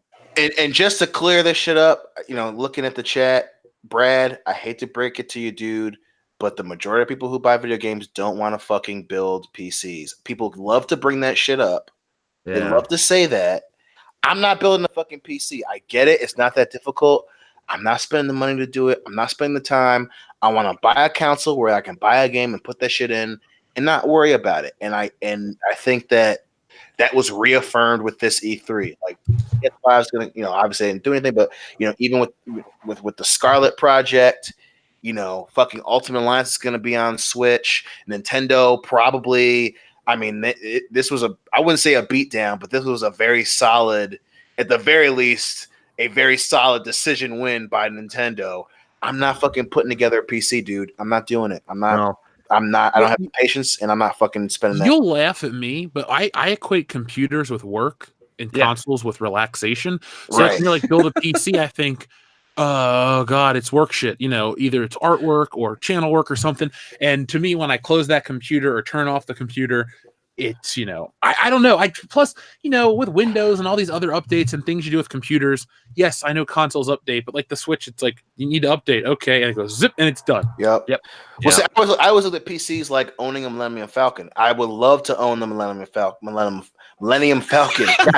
This fucking Crown Royals hit me, boys. Oh, shit. I was gonna say, I'm going punch for punch with him right now. Das Boot is empty, and I'm on like beer 10. Wait, hold on. Which Das Boot number are you on? I stopped at 1 because I figured 7 beers in an hour and 15 minutes is good enough. No, it's not. You want me to fill it up Rookie again? Numbers, dude. Sir. We got an after show to do. All right, I'll go fill her back up. Well, look. But yeah, it's like having the Millennium Falcon. Like, I have to constantly tinker with it, and you could buy it as is, but then something else, and then you can get this much faster. Blah, blah, blah. And I just don't want to fucking deal with that. Just give me of the Naboo Star Cruiser. Fuck. Yeah, that's the thing with building computers. I love to build computers. I love doing that stuff in general. And you're gonna build one for me. Oh yeah, I have no problem doing that. No problem. The thing is always, even the one we did at my work, there was a problem with it. And the guy who built it had to go back into the store and go get something and come back and make sure it fit and everything, and he had to redo it and everything. Even though it's built and my boss spent like $5,000 on it, there are still problems with it. Mm-hmm. There's certain things that will plug in and it just won't start. Yep. Love you, Alejandro. That was good, buddy. Well played. Yeah, like it's weird how those things work, and then and then once again, like like you were saying, to buy a ready-made one, that's good to do. But then again, you have bloatware from the OS or other things as well you have to worry about. And then what the fuck do you do? Like, well, here's another thing. So we talked about the updates. The Switch updates, great. It's some kind of patch thing that makes things run faster. My computer updates, everything looks fucking different now, and I don't know how to use it. Right. And you're just like you're your own backup for that. Like you got to fucking like research, and it's just more work. And I don't even like a lot of the games that are out on PC. The big ones don't appeal to me. Plus, Grand Theft Auto comes out a year later on computer. Mm-hmm. Is Red Dead even out on PC yet, or did that launch? No, I think it's going to. I think it's going to be shortly after. But that's the thing. Like, yeah, the shit I want to play doesn't come to PC ever. Like, none of the Nintendo games, wrestling games come out usually. Maybe the newest one didn't, but usually they come out like 8 months later. Like, the shit I'm gonna play isn't out for many months. It would be better on PC. Will it though? Because I have to wait, and by the time it's out, I'm not interested in it anymore. So for me, I won't go down that route. I'll build a PC for the channel because I had a shitty time trying to render today's video because like how I'm doing that new background with like full motion video with the little drawing of me and all that stuff.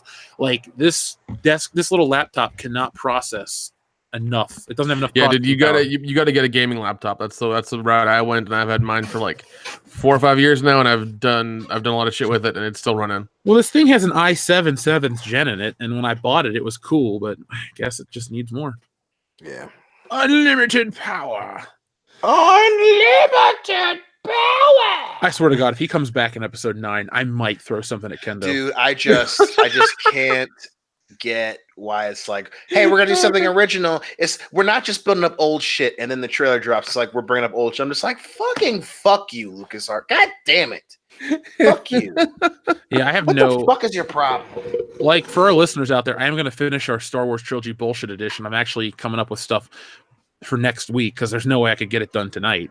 I mean, yeah, of course. In 12 hours, I'm going to write it, record it, edit it, still do all this shit tonight. No, it'll be out soon. Don't worry, folks.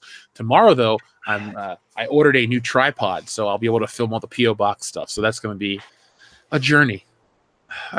Honestly, I have close to like 70 items to open up. Oh my God. If you would like to send special Stanley Cup Championship merchandise to the P.O. Box, it's Kendo Slice, care of World Class Bullshitters, P.O. Box 5069, Cincinnati, Ohio, 45204. Close enough. Right? 05. Close enough. But yeah, I was like, you got it, dude. And then you did. I got the P.O. Box right this you time. Did. Though. You did. It would still make it here because 04 is. You like, almost Olsen twinned it, but you ended up fucking Olsen twinned it. Now it. Yeah, I Olsen twinned it, which means my friend died and I claimed immunity before I could, talk to the cops. Oh, what? Heath Ledger burn? Yes. Oh, some nerd's gonna try to dox me now because of that shit. God, you made fun of Heath Ledger. Okay. Be like, okay. So our friend Admiral Tiberius says, Fat Thor still hurts me. They abandoned 5 movies worth of growth for what? One of the few reasons why I may never watch Endgame again. I mean, I guess it's a bit much to not watch the movie, though. I disagree to an extent. I thought the Fat Thor stuff was funny as hell at first, but by the end of the movie, I didn't want to see Fat Thor fighting Thanos. I wanted to see like some kind of crazy montage video where he was on like a treadmill for like 6 days. That'd have been some funny shit. That'd have been some really funny shit. Like, we got to get ready for this fight. So they're all like gearing up and things like that. But Thor's just sitting there on a fucking treadmill running towards like a cheesecake or something like that. Or better yet, no. Better yet, he goes to the time machine and comes back and he's thinner. Yeah. Or, he goes to see Dinklage and he gives him some kind of like special like get buff pill that he forged or some shit like that. I mean, I would have suspended disbelief enough. I mean, fuck, it's a superhero movie. You're already suspending disbelief. So I would have allowed that because, I don't know, Fat Thor fighting Thanos, it just didn't seem right. Well, Admiral Tiberius, I agree about how you feel about character development being thrown out the window for a joke. That's how I feel about the Spider-Man in the MCU. Because they wanted to do an Aunt May WTF joke at the end of the movie, they threw away a secret identity. So believe me, Admiral Tiberius, when you feel this way about Fat Thor, that's how Spider-Man gets it too. So I sympathize with you. And it's weird. I have so little interest in rewatching Endgame. We'll do it for the channel, obviously. We have to again. But I don't know. I think about other movies. Like I don't know, man. It feels so weird feeling so hollow towards it. I don't want to, though. I'm not saying it to be funny or cool. I don't make videos bashing Endgame. I don't know, man. It kind of hurts. I will say this, though, real quick. Jeff, you brought up Marissa Tomei, and by the way, Roll Tide. Yeah, and, indeed. And we were talking about earlier about our bracket of, the most Roll Tide win for World Class Bullshitters. I decided we should get the fucking listeners in on this shit. Okay. Let's make it a voting thing. Yeah, let's do it. It's a 64 woman bracket. Look at this. We're progressive. And we'll get our nominees. We'll let the listeners nominate, and we'll create a bracket of the 64 most Roll Tide women we can think of. 60. We will. Well, yeah, because college basketball and shit, and we will narrow it down to the one in 64 and 1. Come on, Alexandra Daddario. You are perfect. There's a fucking Roll Tide choice of choices, and we'll create the official most awesome Roll Tide woman of World Class Bullshitters. So listeners, on you. Tweet that shit to us. Email it to us at worldclassbs@mail.com. The best mail. .com. Thank you. I forgot to do it myself. Yes. I know. It's fun, isn't it? All right, Kendo, you're now in charge. Well, you've been in charge, but you run the email, so you take care of that, okay? So, so if you're going to email to us, just go ahead and in the subject line put Roll Tide Women, and I will make sure. If you're on Twitter, I'll go through and make sure to get those as well. And, next week or the week after that, we'll make our official bracket thing, and we'll seed them, and we'll play through them. Darth Vader's disembodied charred phallus. Yeah, there we go. Yeah, thank you for showing back up. It's a party now. I follow him on Instagram. Dude, I follow him too. Day 32 on the shores of Mustafar. Does anyone have any chapstick? The crust of my foreskin has begun to crack. So we know Darth Vader was not Jewish then. So there's that. And secondly, last week, I remember listening to the show on the way home, and he was on like day 82. He's regressing in his journal. He doesn't even know. It doesn't work when it's been burned, bro. Give him a break. Okay, you know what? I'll give you that. If your dick gets burned off, your days and like numbers don't mean anything at that point. Dion, how'd it get burned? How'd it get burned? I love it so much. Oh, God. Oh, that gets me every time. Commander Pluto says, I didn't want them to kill their Thanos. I liked that one in regards to Endgame. I did too. The Thanos that died in the beginning was the good Thanos. Yes, from a certain point of view. Yeah. I really am curious to peer into the future how Endgame will be received. I'm not saying it's going to be treated like Avatar, which is still the highest grossing movie ever, but I think the emotional high really did a lot. So good for you, Disney. You got one over. Yeah. We were all fucking stoked like crazy to see that movie. And then we saw it and we're like, wow, that was great. And then as time's gone on, we're like, was it though? Yeah, they don't care anymore, though. It's like the woman that said, oh, you need to watch our movies first before forming an opinion. No, because you already got the money. So it doesn't matter to Disney if we dislike it all of a sudden or everybody hates it. They made their $2.7 billion. Yeah. They're laughing at the bank. I was going to say, I can see people getting bodily injuries, and I can form an opinion of, that doesn't look like fun. I don't want to do that. Yeah. So thanks, lady. But no. Like videos that Dion and I share together. It's like, yeah, that does not look fun. I would not like to be punched in the face and knocked out on a skateboard ramp. Actually, even then, like I hate people who say that as well as like, oh, you need to watch a movie and judge it that way. It's like I watch enough fucking trailers and see enough bullshit to know what's good and what's not. Every now and again, I get surprised. Of course, I'm not. Nobody's perfect, but you can pretty much tell if something's going to be good or worth your time, and then what isn't. Like you can just tell. Yeah, that's why trailers exist, folks. Yeah. Yes. And even then, if the trailer's misleading, blame the fucking people who hired the guy who edited the trailer. Blame those people. Don't blame the fans because we didn't go see your shitty movie. Okay. Yeah. Suicide Squad style. Yes. Exactly. Yep. Exactly. And yes, Jeff, you can watch those. Dion and I will just have to create a group text message thread where we send funny videos of homies and honkies getting wailed on. It's hilarious. Now, McKinney90 sent in a super chat that I've been dying to talk about since it was sent at 8:55 p.m. It's currently 10:34 p.m. Oh God, so we're a little What a behind. show. Yeah, it's been a fantastic show, folks. Thanks for everything. Thanks for listening because we do it for you guys. So McKinney90 says, I was listening to Will Smith's Men in Black, and honestly, it still holds up today. The instrumental and sampling is really good. LOL. Now, McKinney90, I agree. I listen to the Men in Black song probably once a week. It's I my love favorite. that song, man. It's maybe okay. So we had our little thing, our little question. What's the best song written for a movie? And I changed, Dion, when you weren't here. I changed during the Ghostbusters commentary. Really? I went from Power of Love to Axel F because it's Beverly Hills Cop. So how did I forget that one? I don't blame you for that. Well, Actually. but the real reason that I didn't name it is because since I like that song so much, there's different iterations that aren't called Axel F. So I didn't think of it. But then I just thought, screw it. It's still the same song, essentially. Yeah. But Men in Black, dude, that song was awesome. And it still is. Yes, man. It's sampled from a great song, and again, that was, 90s Will Smith musically was fucking good, so Do you know what song he sampled from? it's Forget Me Nots. There you go, by Patrice Rushen. Yes. So I love that song. So yeah, it was that fucking late 90s, just 90s overall, Will Smith musically was just knew what the fuck he was doing. That was, even the music video was fucking dope. Oh, dude, Yeah, it was, dude. Yeah, Tommy Lee Jones is in it.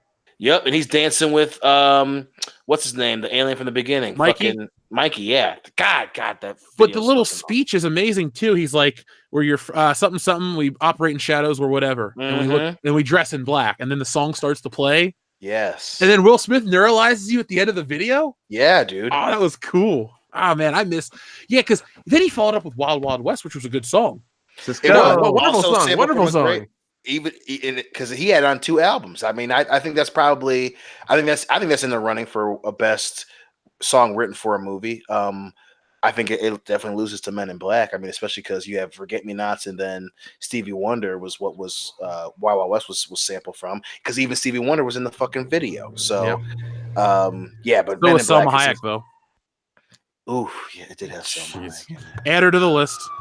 Yeah, easily. That's no, she's She's a 1 seed. She's a 1 seed for sure. Oh yeah, when she's in and From Dusk Till Dawn says you'll lick the dog shit off my boots, I'm like, yes, I will. Oh my god!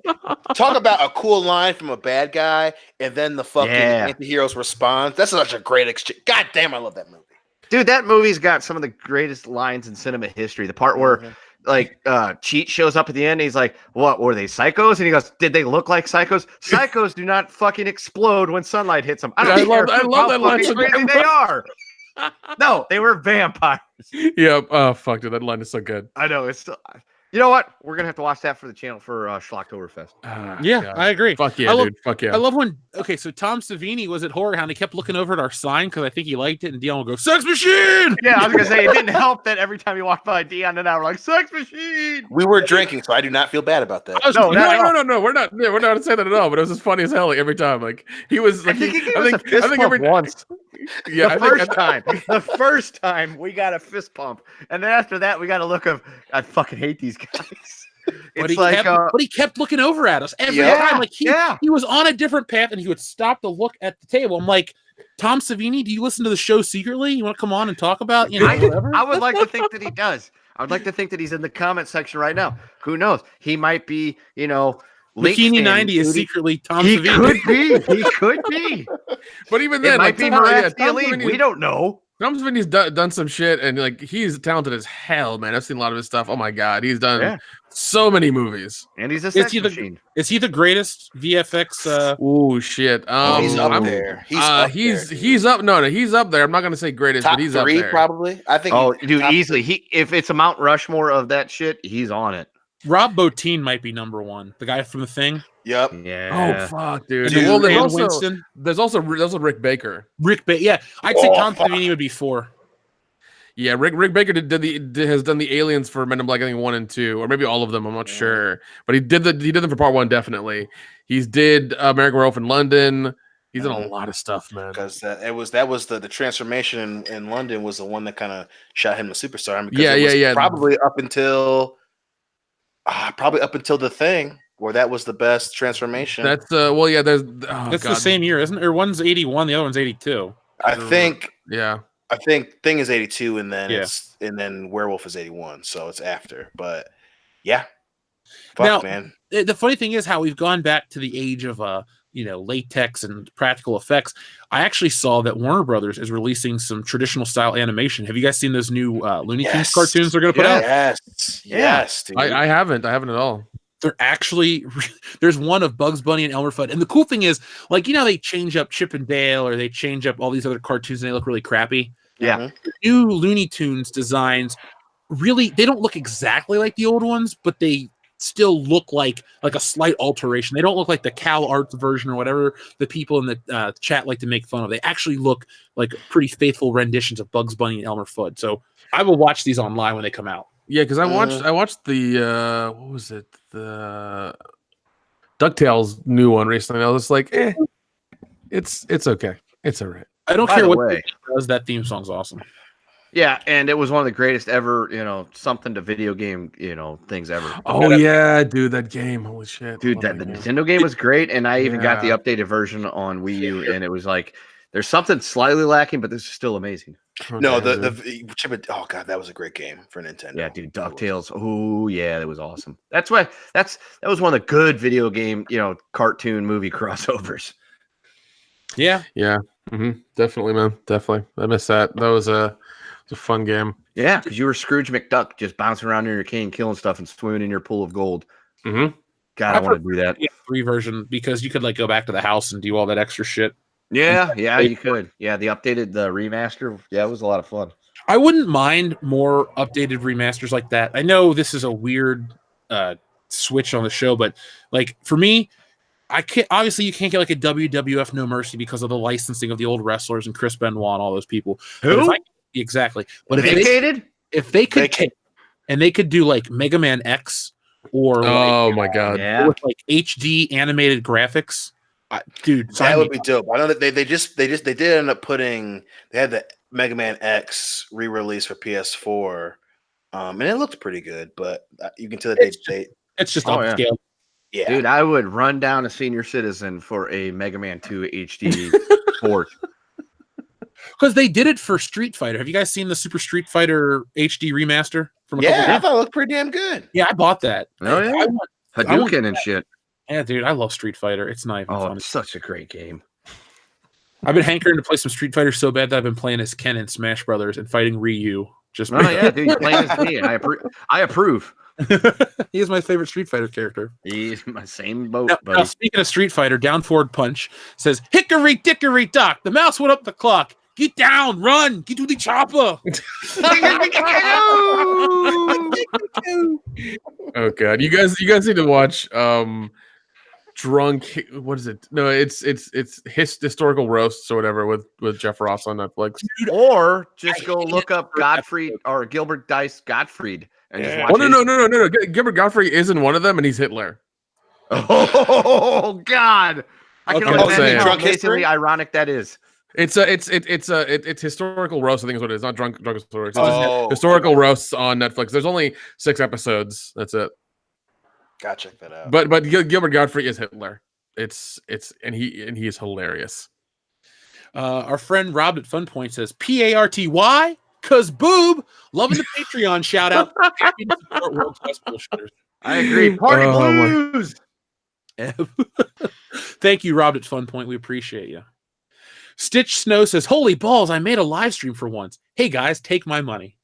Gladly. And we will. Thank you. Yeah, we will. Darth Vader's disembodied chart phallus says, "Help! I've been again. bitten by a venomous bug. I need Padme to suck out the poison. Oh God, I'm so lonely."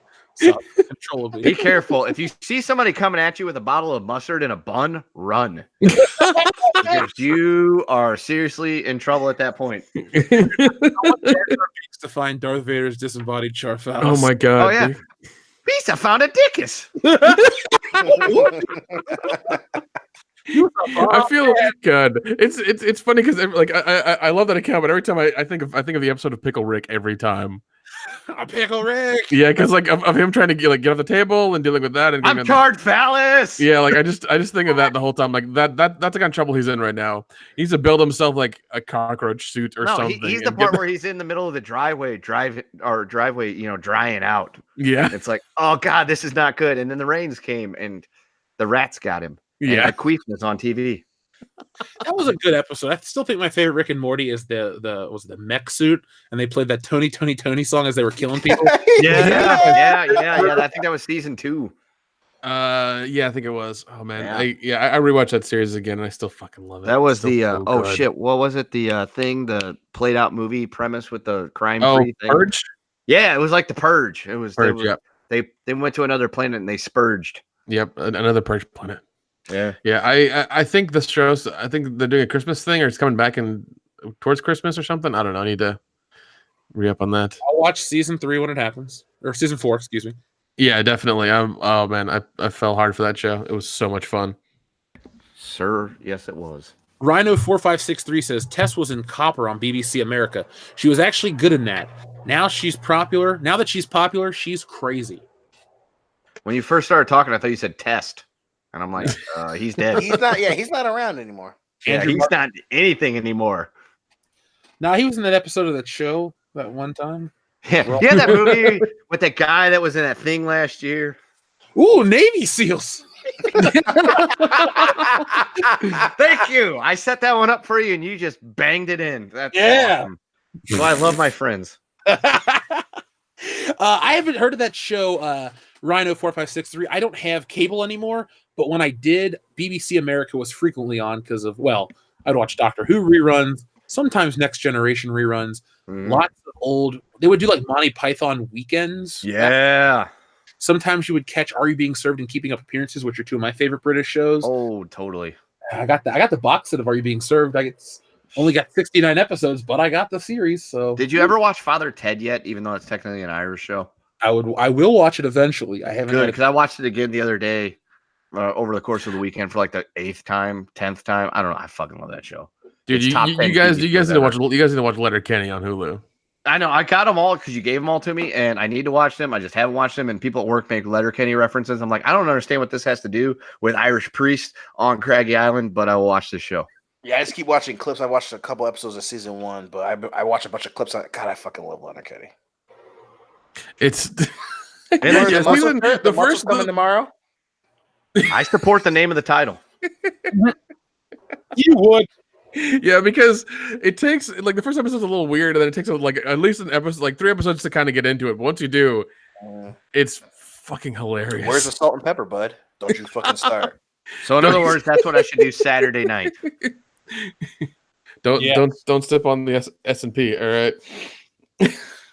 The financial report, I would not step on that. I agree with you. Salt and pepper, baby. Salt and pepper. So did they ask you to push it really good? Okay, I like that song Yeah. quite a bit, actually. Salvador says, "People in black, ex-people, you don't put that evil on us, Ricky Bobby. The deal works all the time. Even licking Brandon's butthole will make this better." Jesus Christ! Oh This my is weird. God. I prefer humans in black, but okay. Do you know there was a parody called The Men in White that was on like Fox Family back in the day? No. I am not aware What? of such a thing. Was this like a It's like a religious TV thing? movie. It was like a Okay. TV movie. They were like, they had like exterminator suits on. We are the Men in White. I wanted to watch it as a kid at my aunt's house. I never saw it, but I remember the commercial vividly.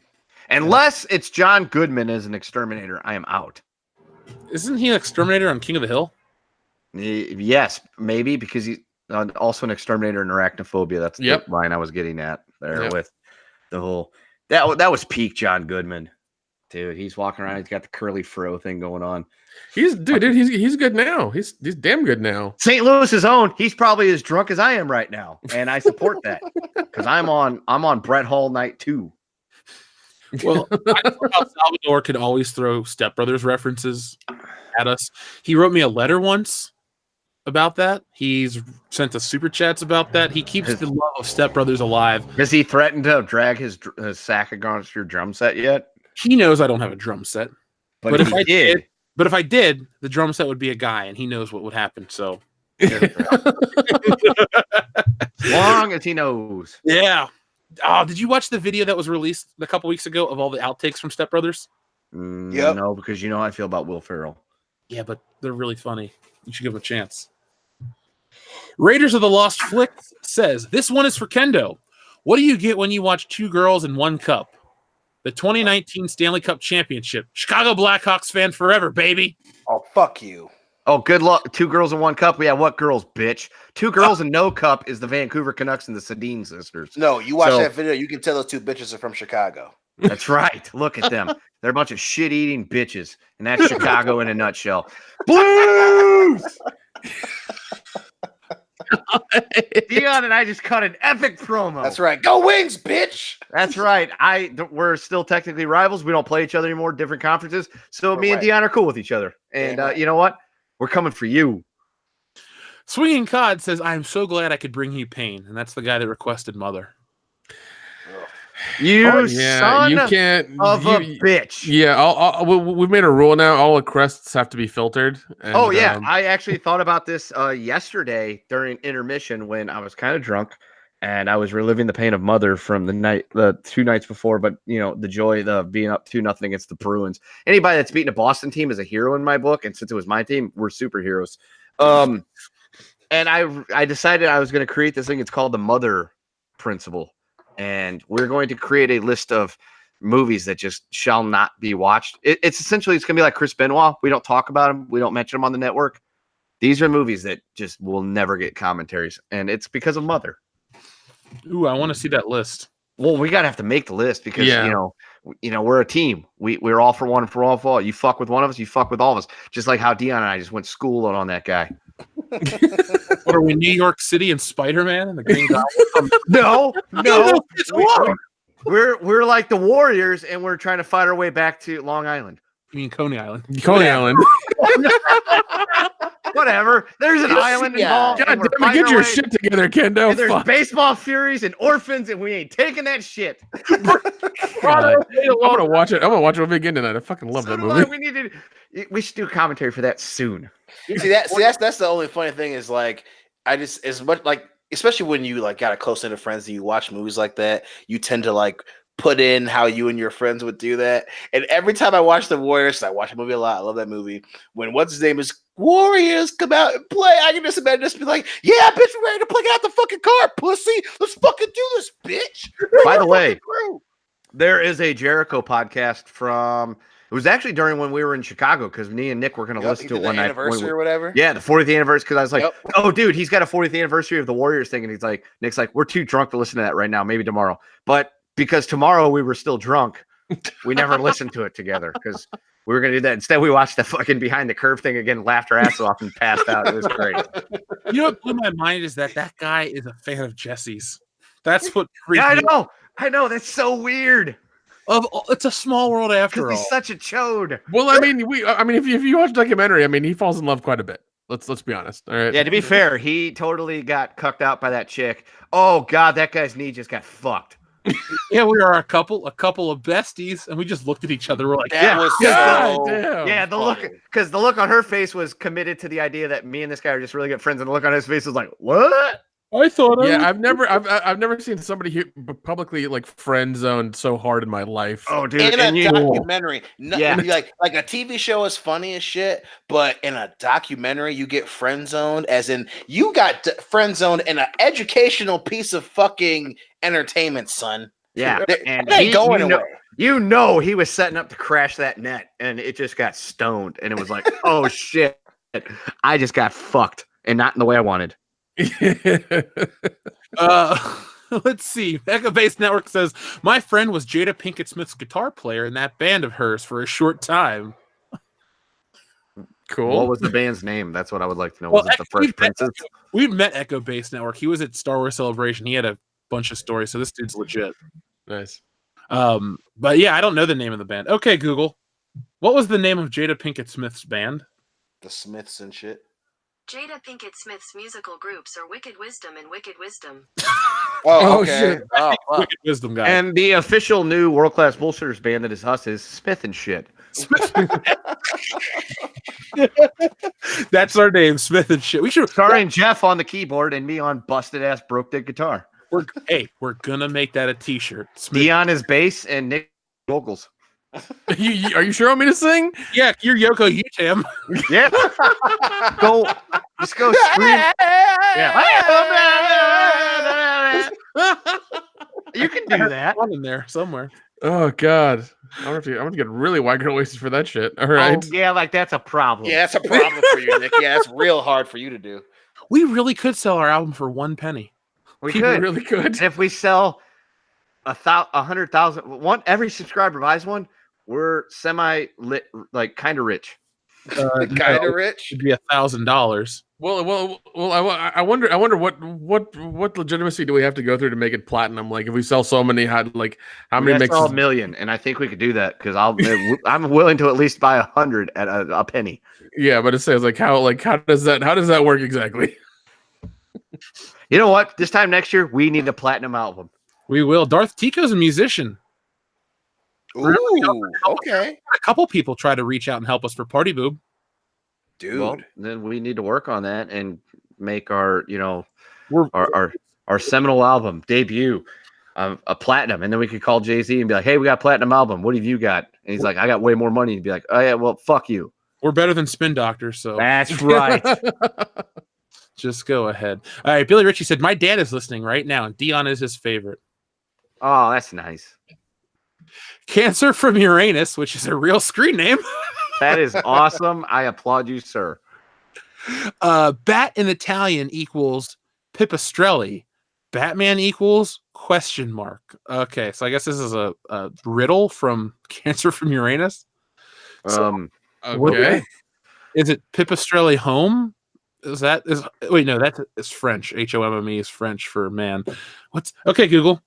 What is Italian for man? In Italian, you would say Uomo. So Pipistrelli uomo? Is that how you would say Batman? I guess. Maybe. I just like to think of saying Batman and who is mentioned in the first song of Yoko Ono's album. If it was Italian, I would think of his El Batmano. Batman. Hey. Oh my god. That's all he does. Give me a fucking batarang, you fucking pussy. Yeah, you fucking fuck. You can't batarang my ass. He's not from Jersey. He's Batman. Oh, hey, oh. Anyway, I'm trying to walk here. Yo, cameraman, take the fucking red panties off. Yeah, fucking Batman thinks he's so fucking tough. all right. Nathan says, we all understand why Keanu Reeves is a treasure, Jeff, but can you explain to me how an RBMK reactor explodes? I'm being told it's impossible. What? I don't even know what an RBMK reactor is. I think That Reeboks? Hold on. RBMK reactor, is that for? That may be from Chernobyl. I was about to say, is that a Chernobyl reference? That might be. I guess I don't know.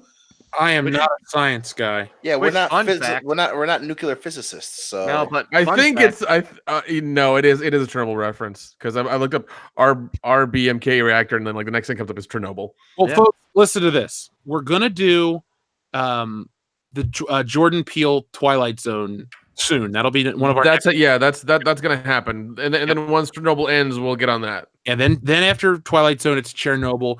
Oh no, wait, we should throw in Cobra Kai season 2. Then Yeah. Cobra Kai 2. We're gonna give you guys a lot over the summer. We're really gonna give tons of content. We found a way to schedule it. So And Cobra Kai 2 is really good. I just finished it last weekend. It's great. good because the Double first one dumbass was on fun YouTube. as hell. Let's see. Swinging Cod says Gerard Butler and Carl Urban are fan service actors. Okay. I think they're both great. I wouldn't say fan service. I think What fan wants Gerard Butler? You know what? There was one movie he was in where I marked out for him hard, but that's just because of the certain movie and it's 300? not important. No, it was called The Game of Their Lives, and it was about the U.S. men's team, soccer team, World Cup 1950, the team that beat England in the World Cup game down in Brazil, and half of them were from St. Louis, and I actually met several of the guys, including Frank Borghi, who was the goalkeeper that Gerard Butler played. Oh, So okay. I Cool. marked out for that just because of the connection to St. Louis. I just think that Gerard Butler and Christian Bale's retelling of Empire Strikes Back is hilarious, and I just love the rumors. Oh shit! I love the rumors on MSU's campus when he came for a football game that he kept trying to hook up with college girls, and it makes me laugh. Every goddamn Oh time. my god, I forgot about. Well, we know it happened, but I just remember everyone that was going to college at that time was just like, yeah, Gerard Butler was trying to get. It was the girls' dance team house. We knew the Yep. story. And he was trying to get his dick wet. Wanderer says the fire of hatred that I have for the portrayal of Thor in Endgame burns with a fury that makes the sun look tame. I love the wording of that. That really is good, but that's fucking awesome. But like even like I was fine with it once again, but like I was happy it was all over. That was my thing. I was like, it's the last one. Woo! And that's Again, how I love the that makes character the sun development. I'm sorry, go ahead, man. I just reread burns with a fury that makes the sun look tame. I just love That's some epic like speech shit before a great battle scene. The fury that makes the sun look tame. Freedom! This is Sparta. Before we go on after hours, I'll tell you the speech I gave before I ate that giant plate of sushi yesterday, and I had choking with laughter. It was hilarious. You had to tell it now. All right, I'll tell you off air. Then I will tell you about the great speech from yesterday that I was involved in, and we'll have speech stories. It'll be great. Okay. Darth Tico gave a buck. Thank you very much, Darth Tico. That's right. Let's go Blues. Alpha Terranema says burn rubber does not mean warp sausage. I mean, What's the real only burn the Sith rubber deals does in not- absolutes. No, what's the movie? Burn rubber does not mean what? Warp speed? Is that Star Wars? Well, it has to be Star Trek because it's warp. I forgot the sausages, man. I don't get the sausage. The sausage is what throws me off. I'm like, Either wait. way, his sausage got burned. Oh! I'm sorry. I'm actually going to look this one up. Okay. Burn rubber does not mean Burnt sausage. Maybe it's a Twisted Metal reference. warp speed, Michelle. Oh, it's from the Lost Boys. Okay. Wait. I feel stupid now. Yeah, a little bit. Kind of dumb. Oh, yeah, duh. It's at the part where they almost go over the fucking Yeah. God, I feel stupid not catching that one. That was really Wow. good. All four of us missed that one. We did. Yeah, we did. That's on us. That's a big fail on us. Yeah. We should make up to the listeners by apologizing on 3. Ready? 1, 2, 3. We're sorry. We're sorry. I would buy the album of Dion. Hey, Singh. hey, quit doing my part, goddammit. Quit doing my part, okay? Dion is my best friend right now. I fucking love his Yoko Ono because it's so Yoko goddamn Ono is accurate. now she's my spirit animal right now, dude. Oh It's like I close my eyes and I hear ah! And I'm like, is that Dion or is that Yoko? We gotta play a clip of her doing her shit on After Hours because there's not a day that goes by I don't watch that and fucking laugh my ass off. Deal. Look it. Let's finish up our show because we still got a few more things to cover, and then we'll get Deal. stupid on After Hours because you guys are already there. Yeah. 007 Cloud, thank you very much. Team Ninja, Japanese, is developing Marvel Ultimate Alliance 3. Avengers is by Western developers. That's why the characters look weird. I wish the Western developers did a better job because I like the stylized look of Avengers Ultimate Alliance 3 or Marvel Ultimate Alliance 3. Yeah, no, that's weird. Yeah, that's actually a good point. It is interesting too that you had that comparison at E3. You know, you have Ultimate Alliance came out and then fucking the Marvel video game, and it was a very weird comparison. You definitely tell who spent a lot more time in the design for the characters.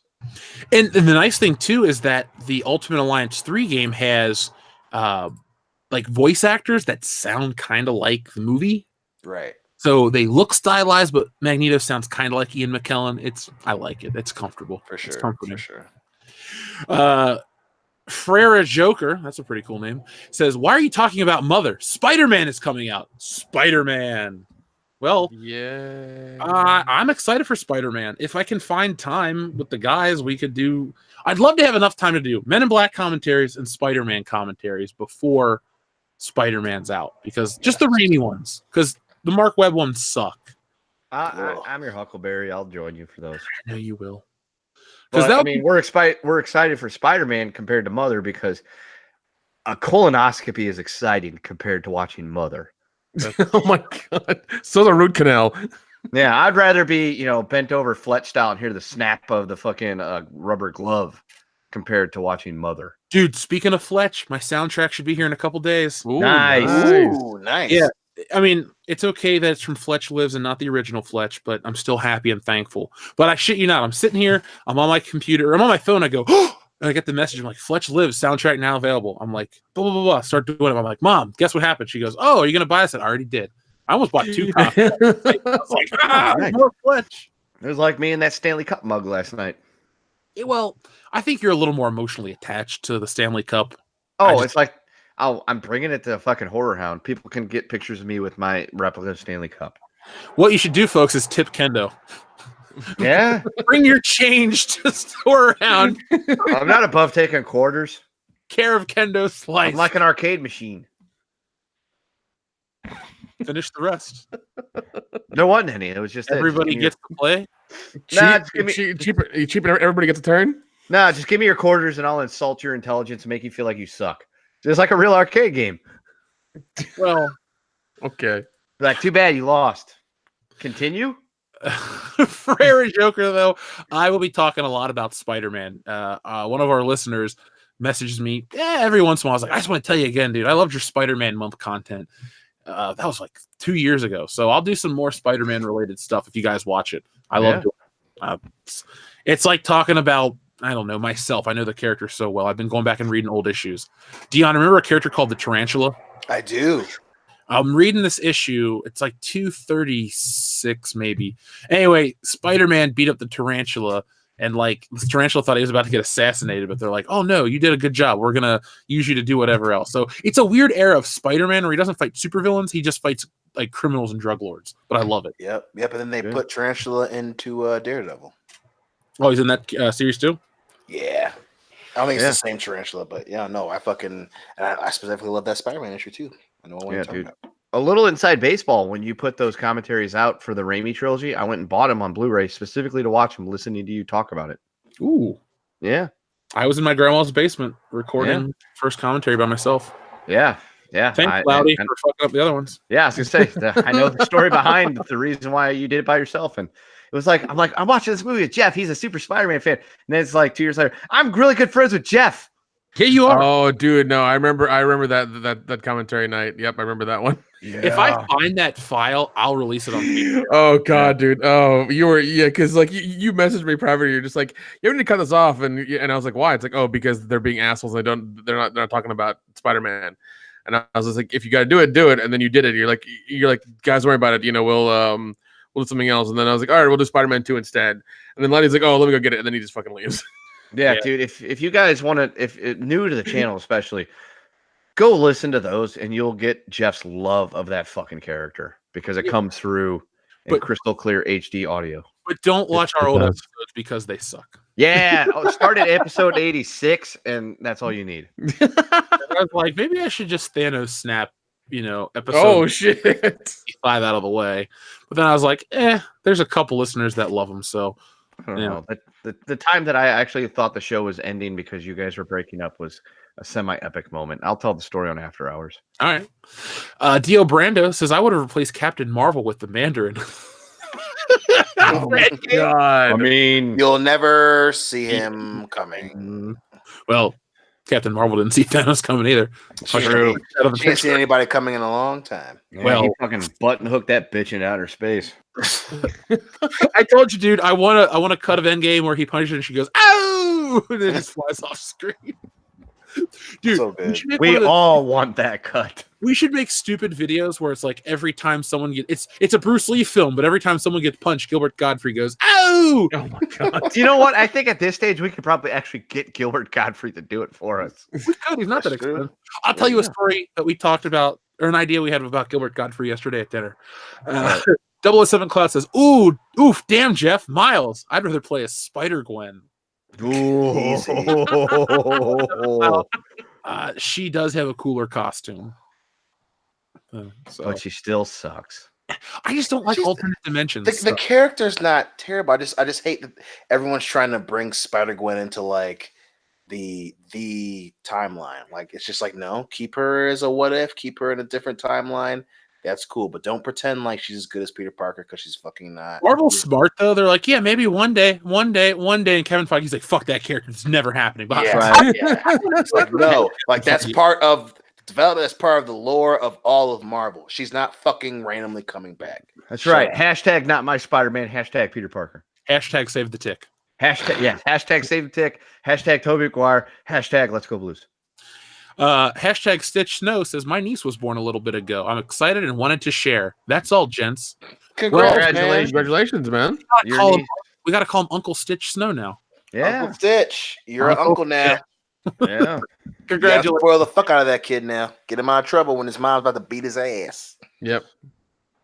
That's how I feel about D2 and Devin. It's like, oh, I'll come to town and buy him gifts.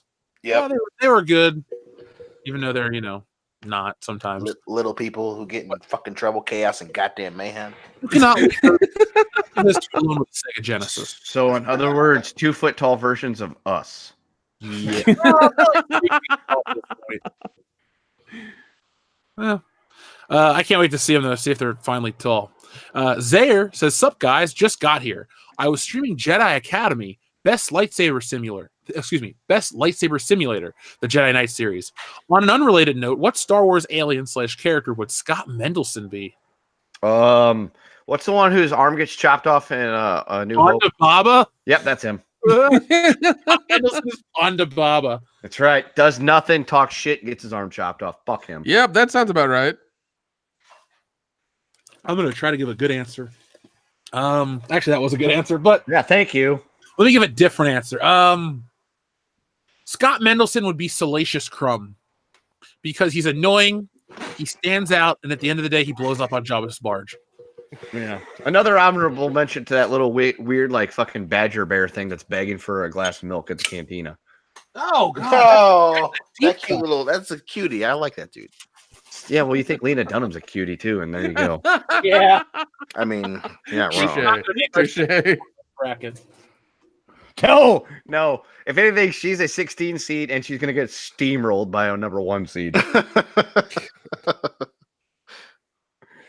With a final score of 158,000 to 1, Salma Hayek beats Lena Dunham to advance to the next round. That could be fun. That's not even a question, man. Well, we all know where the 1 comes from. Yeah. I'm pointing at Dion's picture on my computer screen right now, so there you go. Well, I refuse to apologize. I still love my friend, even if he's got bad choices. He loves that pound cake. That's right. Hey, Enough butter, bro. butter makes it all taste good. Not that. Butter is pretty delicious. I don't eat it by itself, but it's all right. So let's talk about something not disgusting. Yeah. Dion, what is your choice for Scott Mendelssohn's aliens? Oh fuck. God damn. No, he is the Oh no, he's the fucking what's the aliens that are in Geonosis? The fucking I know what you're talking about. I don't know their name. Geonosians. Geonosis thing. He's the fucking lead Geonosian that gets fucking cut in half in Revenge of the Sith. Fuck that guy. I love how we all picked alien creatures that die horrible deaths. Yes. There's not a nice one like, oh, Scott Mendelsohn reminds me of that Ithorian in the cantina. No, there's a theme here, sir, and the theme is we don't like him. I will say though, his latest article or his article that I referenced in our Dark Phoenix video, which has got like 140 something thousand views already. Hit that like button. 4 days, yeah. He actually puts out it's almost to 150,000. A good day for that video. He actually put out some decent work, and he ripped into that movie pretty well. So watch our video, have a good laugh. Let's see. Jabba fanboy says, "How about an extended slave Leia with Jabba scene? I think it would be interesting to explore Leia's unexplored sexual feelings towards Han." Comments? Sure, I don't think so. I mean, you pretty much know how she feels about him, especially after Empire, and she does a good job of explaining at the beginning of Return of the Jedi. I think that's one of those things where you don't need to explore it too much. I mean, she feels the way she feels about him, and it's pretty solid. So, I mean, if you're gonna have a Jabba scene with Leia, maybe have to explore her feelings for being captured, and being held by Jabba the Hutt. That's a lot more interesting than going back into Leia and Han again. Yeah, I'm completely on board with DBD here. We know for sure that he slipped one past the keeper. He put the biscuit in the basket, and that's all we need to know. We don't need to see it. We just can know that it happened. Yeah, we can watch it. We can watch a replay, and we know it's there. I wouldn't mind watching an extended scene of her killing Jabba the Hutt. That's true. The funny thing is, everybody wants to talk about how the new female characters are so hip and progressive and how they achieve so much. It's like Jabba the Hutt is the one thing Han Solo couldn't outrun. He got away from the Empire, he got away from other threats, but he couldn't get away from Jabba the Hutt because of the motorcycle. The truck Get and No, but and Luke couldn't take care of Jabba, but Princess Leia did. She may not be able to fly starships and use lightsabers, but damn it, Princess Leia was able to take out Jabba the Hutt. She will strangle a motherfucker with a chain. Yeah, dude. Brutally. Do you see that tongue flop around? Mm-hmm. Yeah, he licked his lip at her, and she's and she got shot in the shoulder and still gunned motherfuckers down. She shot the dude in the head afterwards. Yeah. The only headshot in Star Wars. The original. And she got it. Plus 100 points. Yeah. Oh yeah. So, yeah, suck on that. Yeah, that's I fucking hate that conversation so much. Oh, there are no women in Star Wars that are Leia. Fucking I can't. I can't. You may have only had one, but it was the best one you could have possibly had. Yeah, well, I don't know, man. I mean, the lady on the bridge, Mon Mothma, she seemed pretty in charge too. Many Balthanstein. That's right. They were buffaloes. Admiral Akbar, please. You can see. I'm not going to get into that. The team will go down on their side of the man. R.I.P. that guy. Stop smoking fucking cigars. Space Man, goddamn. You're a fish. Stop smoking so much. Makini90 says the PS2 was the era where EA was the most creative, the most innovative, the most influential. Need for Speed was iconic. NBA Street Volume 2 is the best basketball game ever made. Fuck yeah, I'm with you there. And my all-time favorite PS2 title is SSX Tricky. Makini90. Oh my god, dude. Yeah. SSX. Holy shit. I love that game. And they got fucking Run DMC to do their commercials. It was great. Yeah. They had to be, man. They had to be good because they bought all the rights to the NFL and to the NBA, so they had to fucking make money to stay afloat. And remember, because they bought that shit from 2K, so they had. They did. Yep, they did. Yeah, They had to make good NFL games. 2K5 was probably one of the best football games ever made. Yep. And it put EA on its heels. It's like, oh shit, we got rocked. We got to do something here.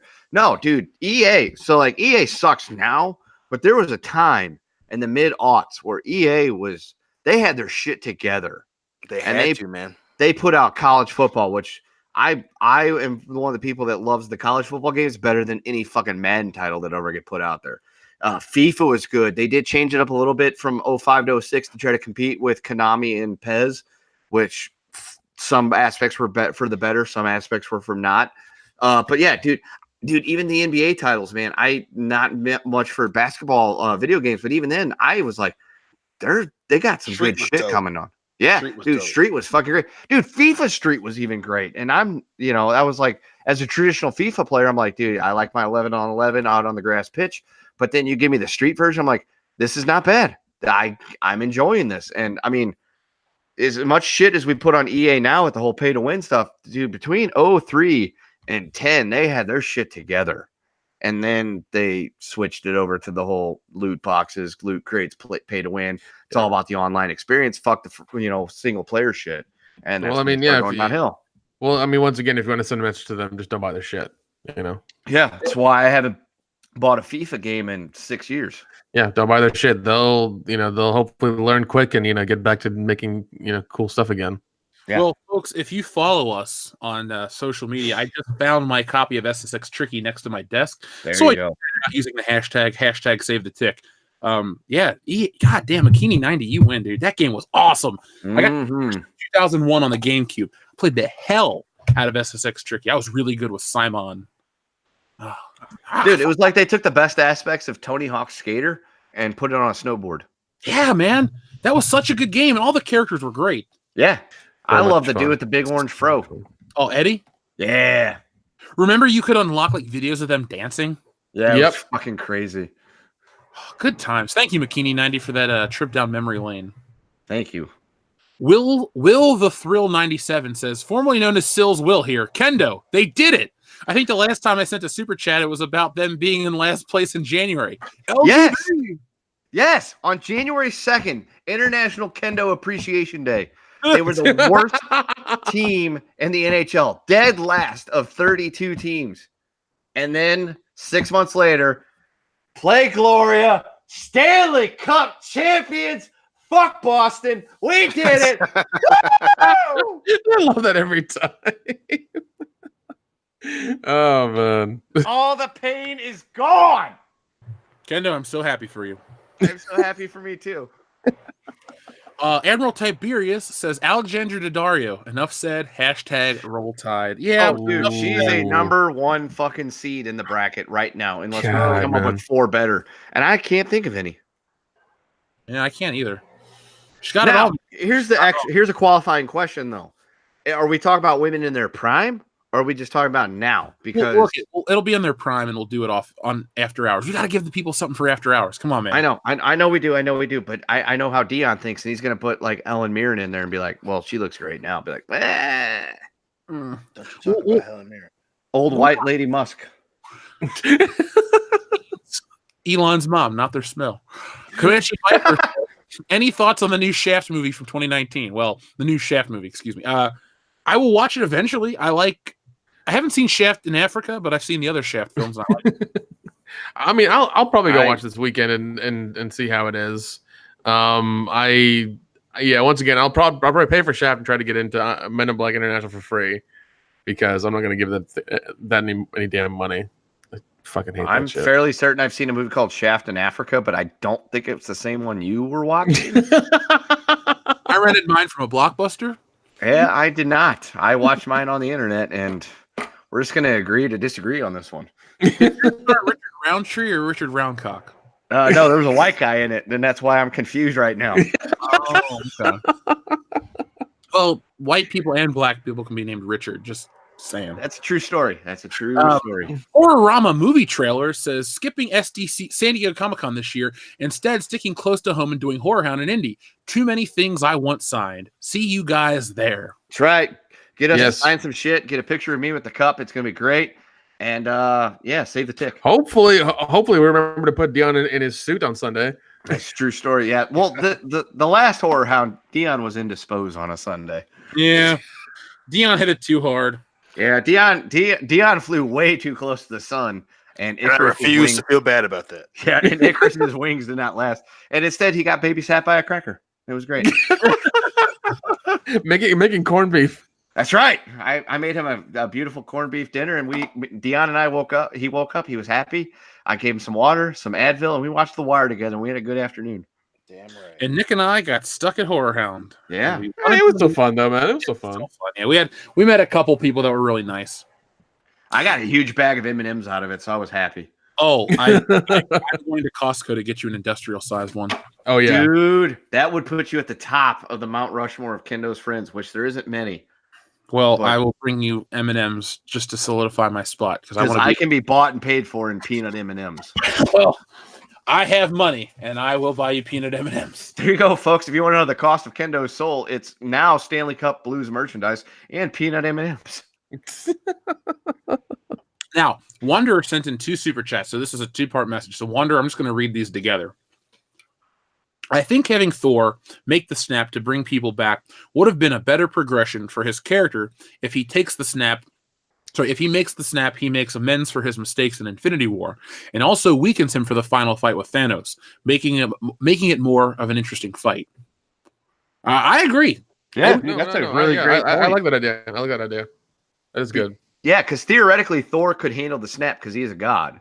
Yeah, yeah, and he did restart a star, so you know. Yeah, so he could take the snap, and then it would make sense why he couldn't fight in the final fight because I mean the snap, it killed Tony, it cost Hulk an arm.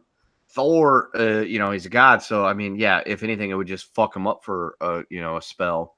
So dude, I like that. That's good. I like when people take these things seriously like this because it actually makes think. And I get that Iron Man thematically had to do the snap and die and all that stuff. I get it. I mean, believe me, we were supposed to leave feeling defeated but happy and this and that and the other thing. But I kind of wish a more powerful hero would have done the snap for Tony so we could have the possibility of maybe he comes back one day.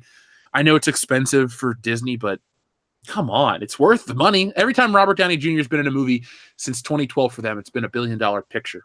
Except take it back. Not Spider-Man Homecoming. Yeah, right. But the first Avengers, second Avengers, Iron Man 3, Civil War, and Infinity War and Endgame all were $1 billion pictures plus. Mm-hmm. So I mean, whatever RDJ makes, he's worth it.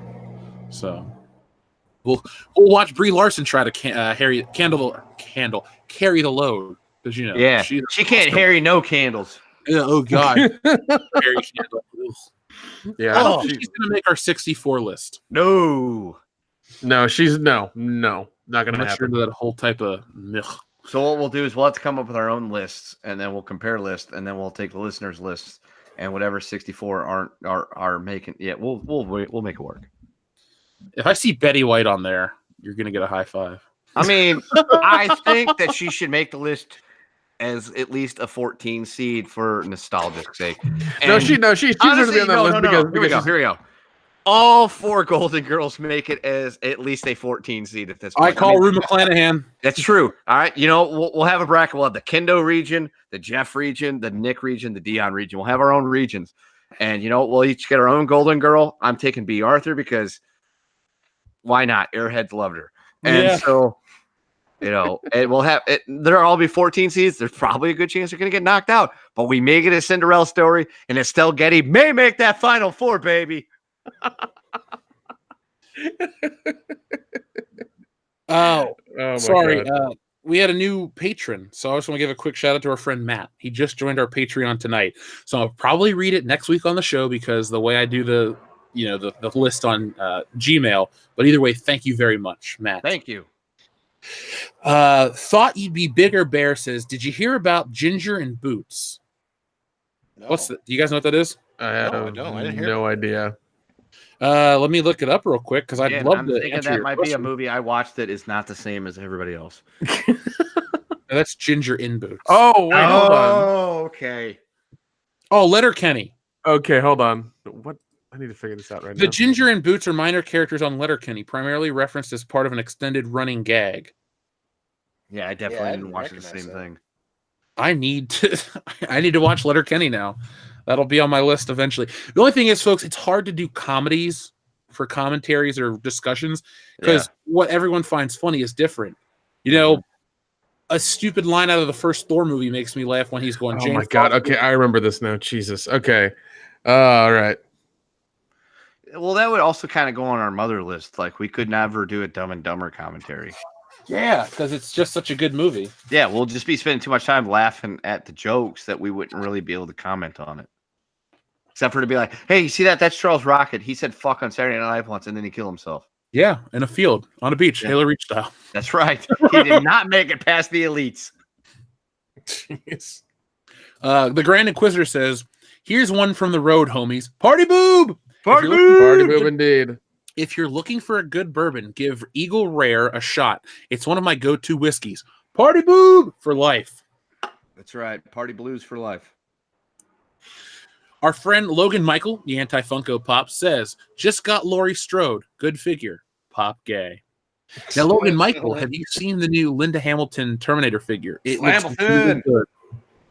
Yeah, but I've seen it. It does look good, but I don't want to buy anything from that movie yet. I have not seen it yet. By the way, she would not make the bracket, but Jamie Lee Curtis would. Yeah. Ooh, yeah. Fair. She's at least a high seed. I cannot wait to fucking do this. Oh my God, Jackie Treehorn's treating objects like women, man. Well, I have good news. We're towards the end of our super chats, so we'll be we only have about 4 more. So our friend Alejandro Flores Ibarra, I said it right this week instead of Alejandro Ibarra Flores. I'm sorry. That'd be like calling me Jeff Hicks J, which makes no sense. So how about that Dr. Sleep teaser and how it's officially a sequel to Kubrick's masterpiece? I want them to return to the Overlook Hotel so badly. Laughing face.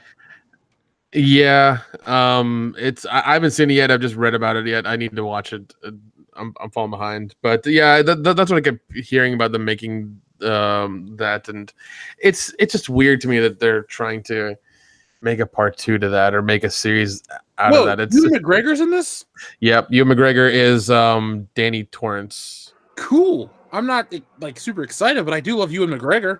Yeah, no, he's a damn good actor. Kathleen Damn good Kennedy. That's actor. why his movie got canceled. Look, we don't talk about that C word on this. It's a K. Okay, we do talk about her on this show, but that's not the point. Hey, back to our friend Alejandro. I'm gonna check this movie out. Hopefully, it doesn't suck. I've enjoyed almost every Stephen King adaptation. Almost Every. Dude, Well, no, you haven't. Okay, you haven't seen the new Pet Cemetery. Okay. I wasn't. I Gonna. do got to see that. I heard that was actually No, pretty damn good. no, you don't. No, you don't. Was it that bad? Dude, I've heard so many bad things, and I was so fucking psyched for this movie. Here's the thing. Damn. Here's the thing. I watched the first one before I went to go watch the new one. Didn't really like the first one. Didn't really care for it that much. Then I watched the new one. And I was like, the first one is gold compared to the remake. Holy shit, dude! I remember when your video popped on Real Independent Productions, RIP. It's a film pun, and the real shit. Subscribe to Nick's channel. But yeah, no, I remember watching your review, and I'm like, I could feel my heart deflating. I'm like, God damn it! I was so looking forward to this movie, man. And it sounds not good. Yeah, but because I'm just gonna go out on a limb to say the only good Stephen King adaptation is the new It and maybe Cujo. What? Even the original It was good, man. What are you talking about? And the Dead Zone. Okay, yeah, dude, Dead Zone. All right, so the Dead Zone, Christine. the new It, kind of the old It, and the whatever else. The But Myth. fuck the Langoliers. The Langoliers is the best movie ever for a Dude, that has an No. Emmy. Are you fucking kidding me right now? Shut up. I stand by my. I rest my case. I stand by my statement. Fuck you. You need to rest just in general. I am. I'm perfectly calm. Jason Green, no relation to Dion, says, Dion, beware of the horse apocalypse. Ugh, don't even I got shivered down my spine just thinking about an apocalypse with people using horses. I'm aiming for the legs, bitch. So, in other words, everything before like 1915. Probably. Yes. All right. Jeff Dead sliding air. foot out here. Oh God, Dead air. Oh God, the horses fucking got him. I'm coming, buddy. No, they Oh, did not shit. get him. I'm getting my shit. I'm getting the bag. I'm coming down to Cincinnati right the fuck now. I'm fucking Dion. Oh. What? Calm down. What? Sweetie. No, Sweet. no, Stay they calm. got him. Stay calm. They fucking got him. God Stay damn, calm. it's quiet Stay calm. over there. Yeah, It's fucking Ohio. They got horses in Ohio. They Fucking do. They have Ohio horses everywhere. We're calming down. We're focusing on the fact that Toronto's winning. Let's focus. Good point. No. Focus. Good point. Whew. Okay. I'll Focus. wait. The North. It's the North versus the town. I don't understand what's happening with that shit. But like I messaged you the other day, I tuned in for the NBA Finals and it says North versus the town. I thought it was Golden State versus Toronto. What's happening? I know the North remembers apparently, and they remember that they're in the North. So good job, Canadians, for remembering that shit. It is true. They are the true North. Bright and true and shit. Oh, Canada. But yeah, Jeff is no longer with us. Hopefully not in the bad sense, but in the I'll kill every horse in that godforsaken state of Ohio. Goddamn. Calm down with the horses. They are not the enemy here. The real issue is the guy that peed on the rug. Yeah. The nihilist. All right. So we have a super chat from Nomad's Cheap and Nerdy 99 cents. Thanks, buddy. Well, 2 of them anyways. So thanks. Thank you. Darth Tico. Once my studio set up, let's record Party Boob. Indeed, we will. That's right. Party blues. That's Look, true. Cousins is taking a free throw. Brick. With the That Adam dude was such a fucking joke. Adam Warford. Yep. Go ahead, Nick. Adam Warford. Hey Jeff, have you saw the fan film Asters yet? Don't know if he Speaking of has. Jeff, we're gonna say we don't know because Yeah, Jeff is I not here don't to think answer so. that. No, he said Yeah. not yet. He just messaged. He said not yet. So I guess Okay. put that on the fan page, Adam. So he'll pick that up, and if either he'll talk about it either on the next Good Morning Pop Culture or the next show. Yep. And we'll cover that good shit. We will. We will indeed. And what else? Okay. We got any more super chats, guys? No, I think that's it. We yeah, that's all we got. Wait, one more. Okay, there it is. Yeah, get that soup chat. Hit it, Nick. Okay, Secret Rebel says thoughts on what music was lost in 2008 fire. Okay. What? I'm not sure what he's getting at. 2008 fire. Yeah, thoughts on what music was lost in that 2008 fire. Don't get that. Don't understand that reference. Sorry. I mean, we'd love to be able to answer that for you, but we're not sure we get what you're getting at. Yeah. Is that a reference to like an actual fire in California or something? Yeah, or like a metaphorical dumpster fire, like, I don't know, Star Wars Disney version. I'm not sure what you're getting at, sir. Yeah. Well, yeah. Clarify that, and we'll cover that in the next show, I guess. Yeah. Yeah. So, Secret Rebel, you've been drinking along with us, buddy, because I'm color me confused. That's right. Definitely. He knows all about yeah, color. I guess that's all we got for this week. Yeah. Yeah. This has been episode 176 of World Class Bullshitters. Every Thursday night, we take a dump on the world of pop culture. If you'd like to get a hold of us, we're at World Class BS. Kendo. Yo. Okay, it works now. I don't Holy know shit, you're back. the microphone. Thank God. Oh, Jesus. Dude, I was doing on my way, dude. I was doing the outro like a fucking boss, too. You guys are doing a fantastic. I'm here. I can hear everything. Everything's great. All of a sudden, I said, "Hold on, let me mute this." Here comes a motorcycle, and then it doesn't turn back on. Anyway, Secret Rebel. Dion was about to go to war with every in Ohio. I know They were all That's gonna the die, sign of bro. a good friend. He has my back. He will fight the thing he fears the most to defend my honor. So thank you, Dion. Yeah. It was great. It was. We had a No, great Secret show. Rebel. I know what you're talking about. No, Secret Rebel's not making up a joke. There's no metaphorical fire. There was a fire that they finally revealed that they lost like master tracks to shit like Pink Floyd, Elton John. All these big master tracks were destroyed in a fire. What? Like Universal Music. Wow. Holy shit. Yeah, it wasn't a joke. Dude, That that's seriously happened. It awful. happened like 11 years ago, and nobody Good. knew. We it was had in the no fire. idea what he was talking about. We're like, what? Yeah, I know. Believe me, I know what's going on. No, Secret Rebel. I heard that. I actually posted on one of the posts. I was like, I hope they didn't lose the Fletch Master tracks because I really want that soundtrack. Well, the only thing I can think of off the top of my head is I know that Universal overall has been not the best in terms of taking like updating their shit, you know. So the security bit of me is just like, did they not update any like fire safety shit? You know, old room storing this shit. Did they not go in there and clear it and all that stuff? And you know, originally I'm just like, that sounds like the most fucking Universal thing ever. Yeah, because I remember they let the backlot, their backlot in Hollywood catch fire, and like some of the Back to the Future lot caught on fire, and I was pissed off. I was like, why are you doing that? What? God, do we have to save the clock tower in reality now? Yeah. Damn it. So that's interesting. Fucking Universal, man. Well, Disney's better at it because I heard what was it? Somebody who was editing the movies down here. Apparently, they have giant tape drives that are the size of briefcases. Like once they're on with the project, they all get put in boxes, and a private security like team or service that they have to call themselves is only for these things takes the tapes from here to LA to put in their vault.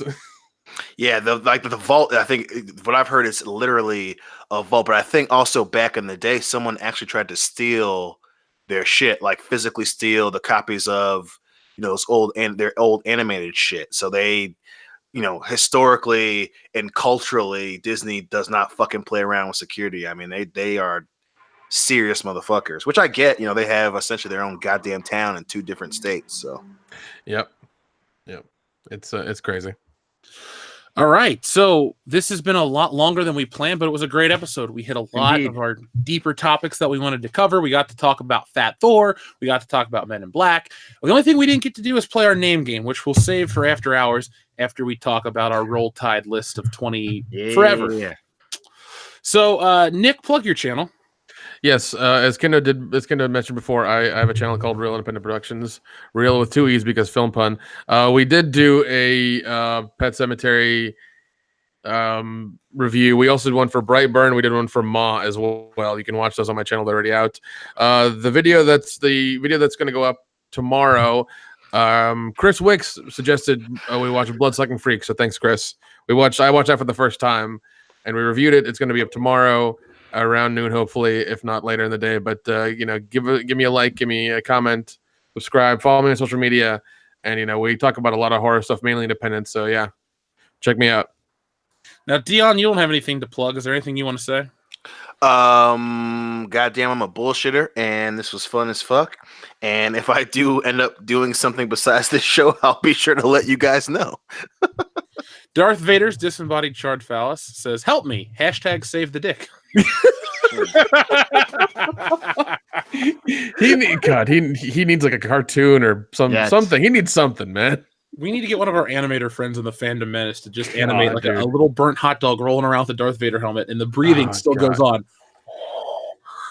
Just like that. I would, even if they're small, like Instagram story clips or just Instagram like videos, I'd fucking watch them all the time, man. That'd be great, and anything would be good.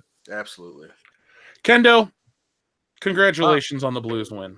Yes, thank you very much, and also a shout out to Chris Wicks, who apparently his dad is a huge Blues fan. I guess down under. So really, yeah. Nice. Chris Wicks has been talking to me through the finals, through the Stanley Cup final. His dad, he sent me a pic of Dad Wicks, Father Wicks, in a Blues sweatshirt, and apparently somehow or another, I don't know the story. But he was all those Wicks motherfuckers down in Australia just are cool motherfuckers. So I love, right. I love that dude's whole fucking family. That dude was cool as shit. He was awesome. Kids man. are cool as shit. Yep. Love you, Chris. Yeah. Love you and your dad. I hope your dad's enjoying it. It's 52 years coming. It's been great. And also, Jesse and I got our Football's Deep channel. We didn't do anything this week because of time constraints and shit. And go Blues. Roll Tide. Also, Chris, we expect to see you at Star Celebration 2020. Damn it! You better be there. And as well as Andy from the UK. Yes, both of you guys better be there. Australia. We got international fans that come to hang out with us, and we love it. So we're really big in Europe. Yeah, huge. We're like early in sync. Yeah, like, I'm not Lance Bass. Bass. Podcast I love. You might not have heard of them. They're from Europe. Adam Walford says, "Hey Jeff, I sent the Astartes fan film over email. All right, well I'll make sure that we open the email. Kendo runs the email, so Kendo, just forward that to me. Sure. So I will be back on this coming week. Should be pretty packed for content. I want to make a Men in Black video. I want to make our finale to our Star Wars bullshit trilogy. We may investigate the Captain Marvel similarities to what is that movie? Oh yeah, X-Men Dark Phoenix, since no one cares. So we got a lot of stuff coming out. Like I said to folks at the beginning of the show, excuse me, I have a new tripod coming, so I'm going to be able to film the P.O. Box stuff. So we'll be releasing that. God, I can't do like a 70 unboxing thing. So we'll do it, piece by piece, maybe 10 or 15 per episode. We'll start with some fan mail. We'll move into the packages. Salvador is going to probably get his own episode. Same with Reality's Frank, who sent boxes and boxes of comics. And Logan Michael as well with his Knight Rider, Michael Knight action figure. So, folks, this has been episode 177 of World Class Bullshitters. Every Thursday night, we take a dump on the world of pop culture here on YouTube, 8:30 p.m. Eastern Standard Time. Don't miss out. Join us live. It's a lot of fun. If you're listening on Google, iTunes, Stitcher Radio, and all those other platforms, do us a favor. Give us a 5-star review, not for our egos, but so that people know that you like us and we can become easily searchable in the index. And before you leave here tonight, hit that thumbs up button. Simple request from, I'm not a simple man or a common man, but I'm a giant man, and I appreciate it very much. So, until next time, folks, be excellent to each other. .com. Let's go Blues!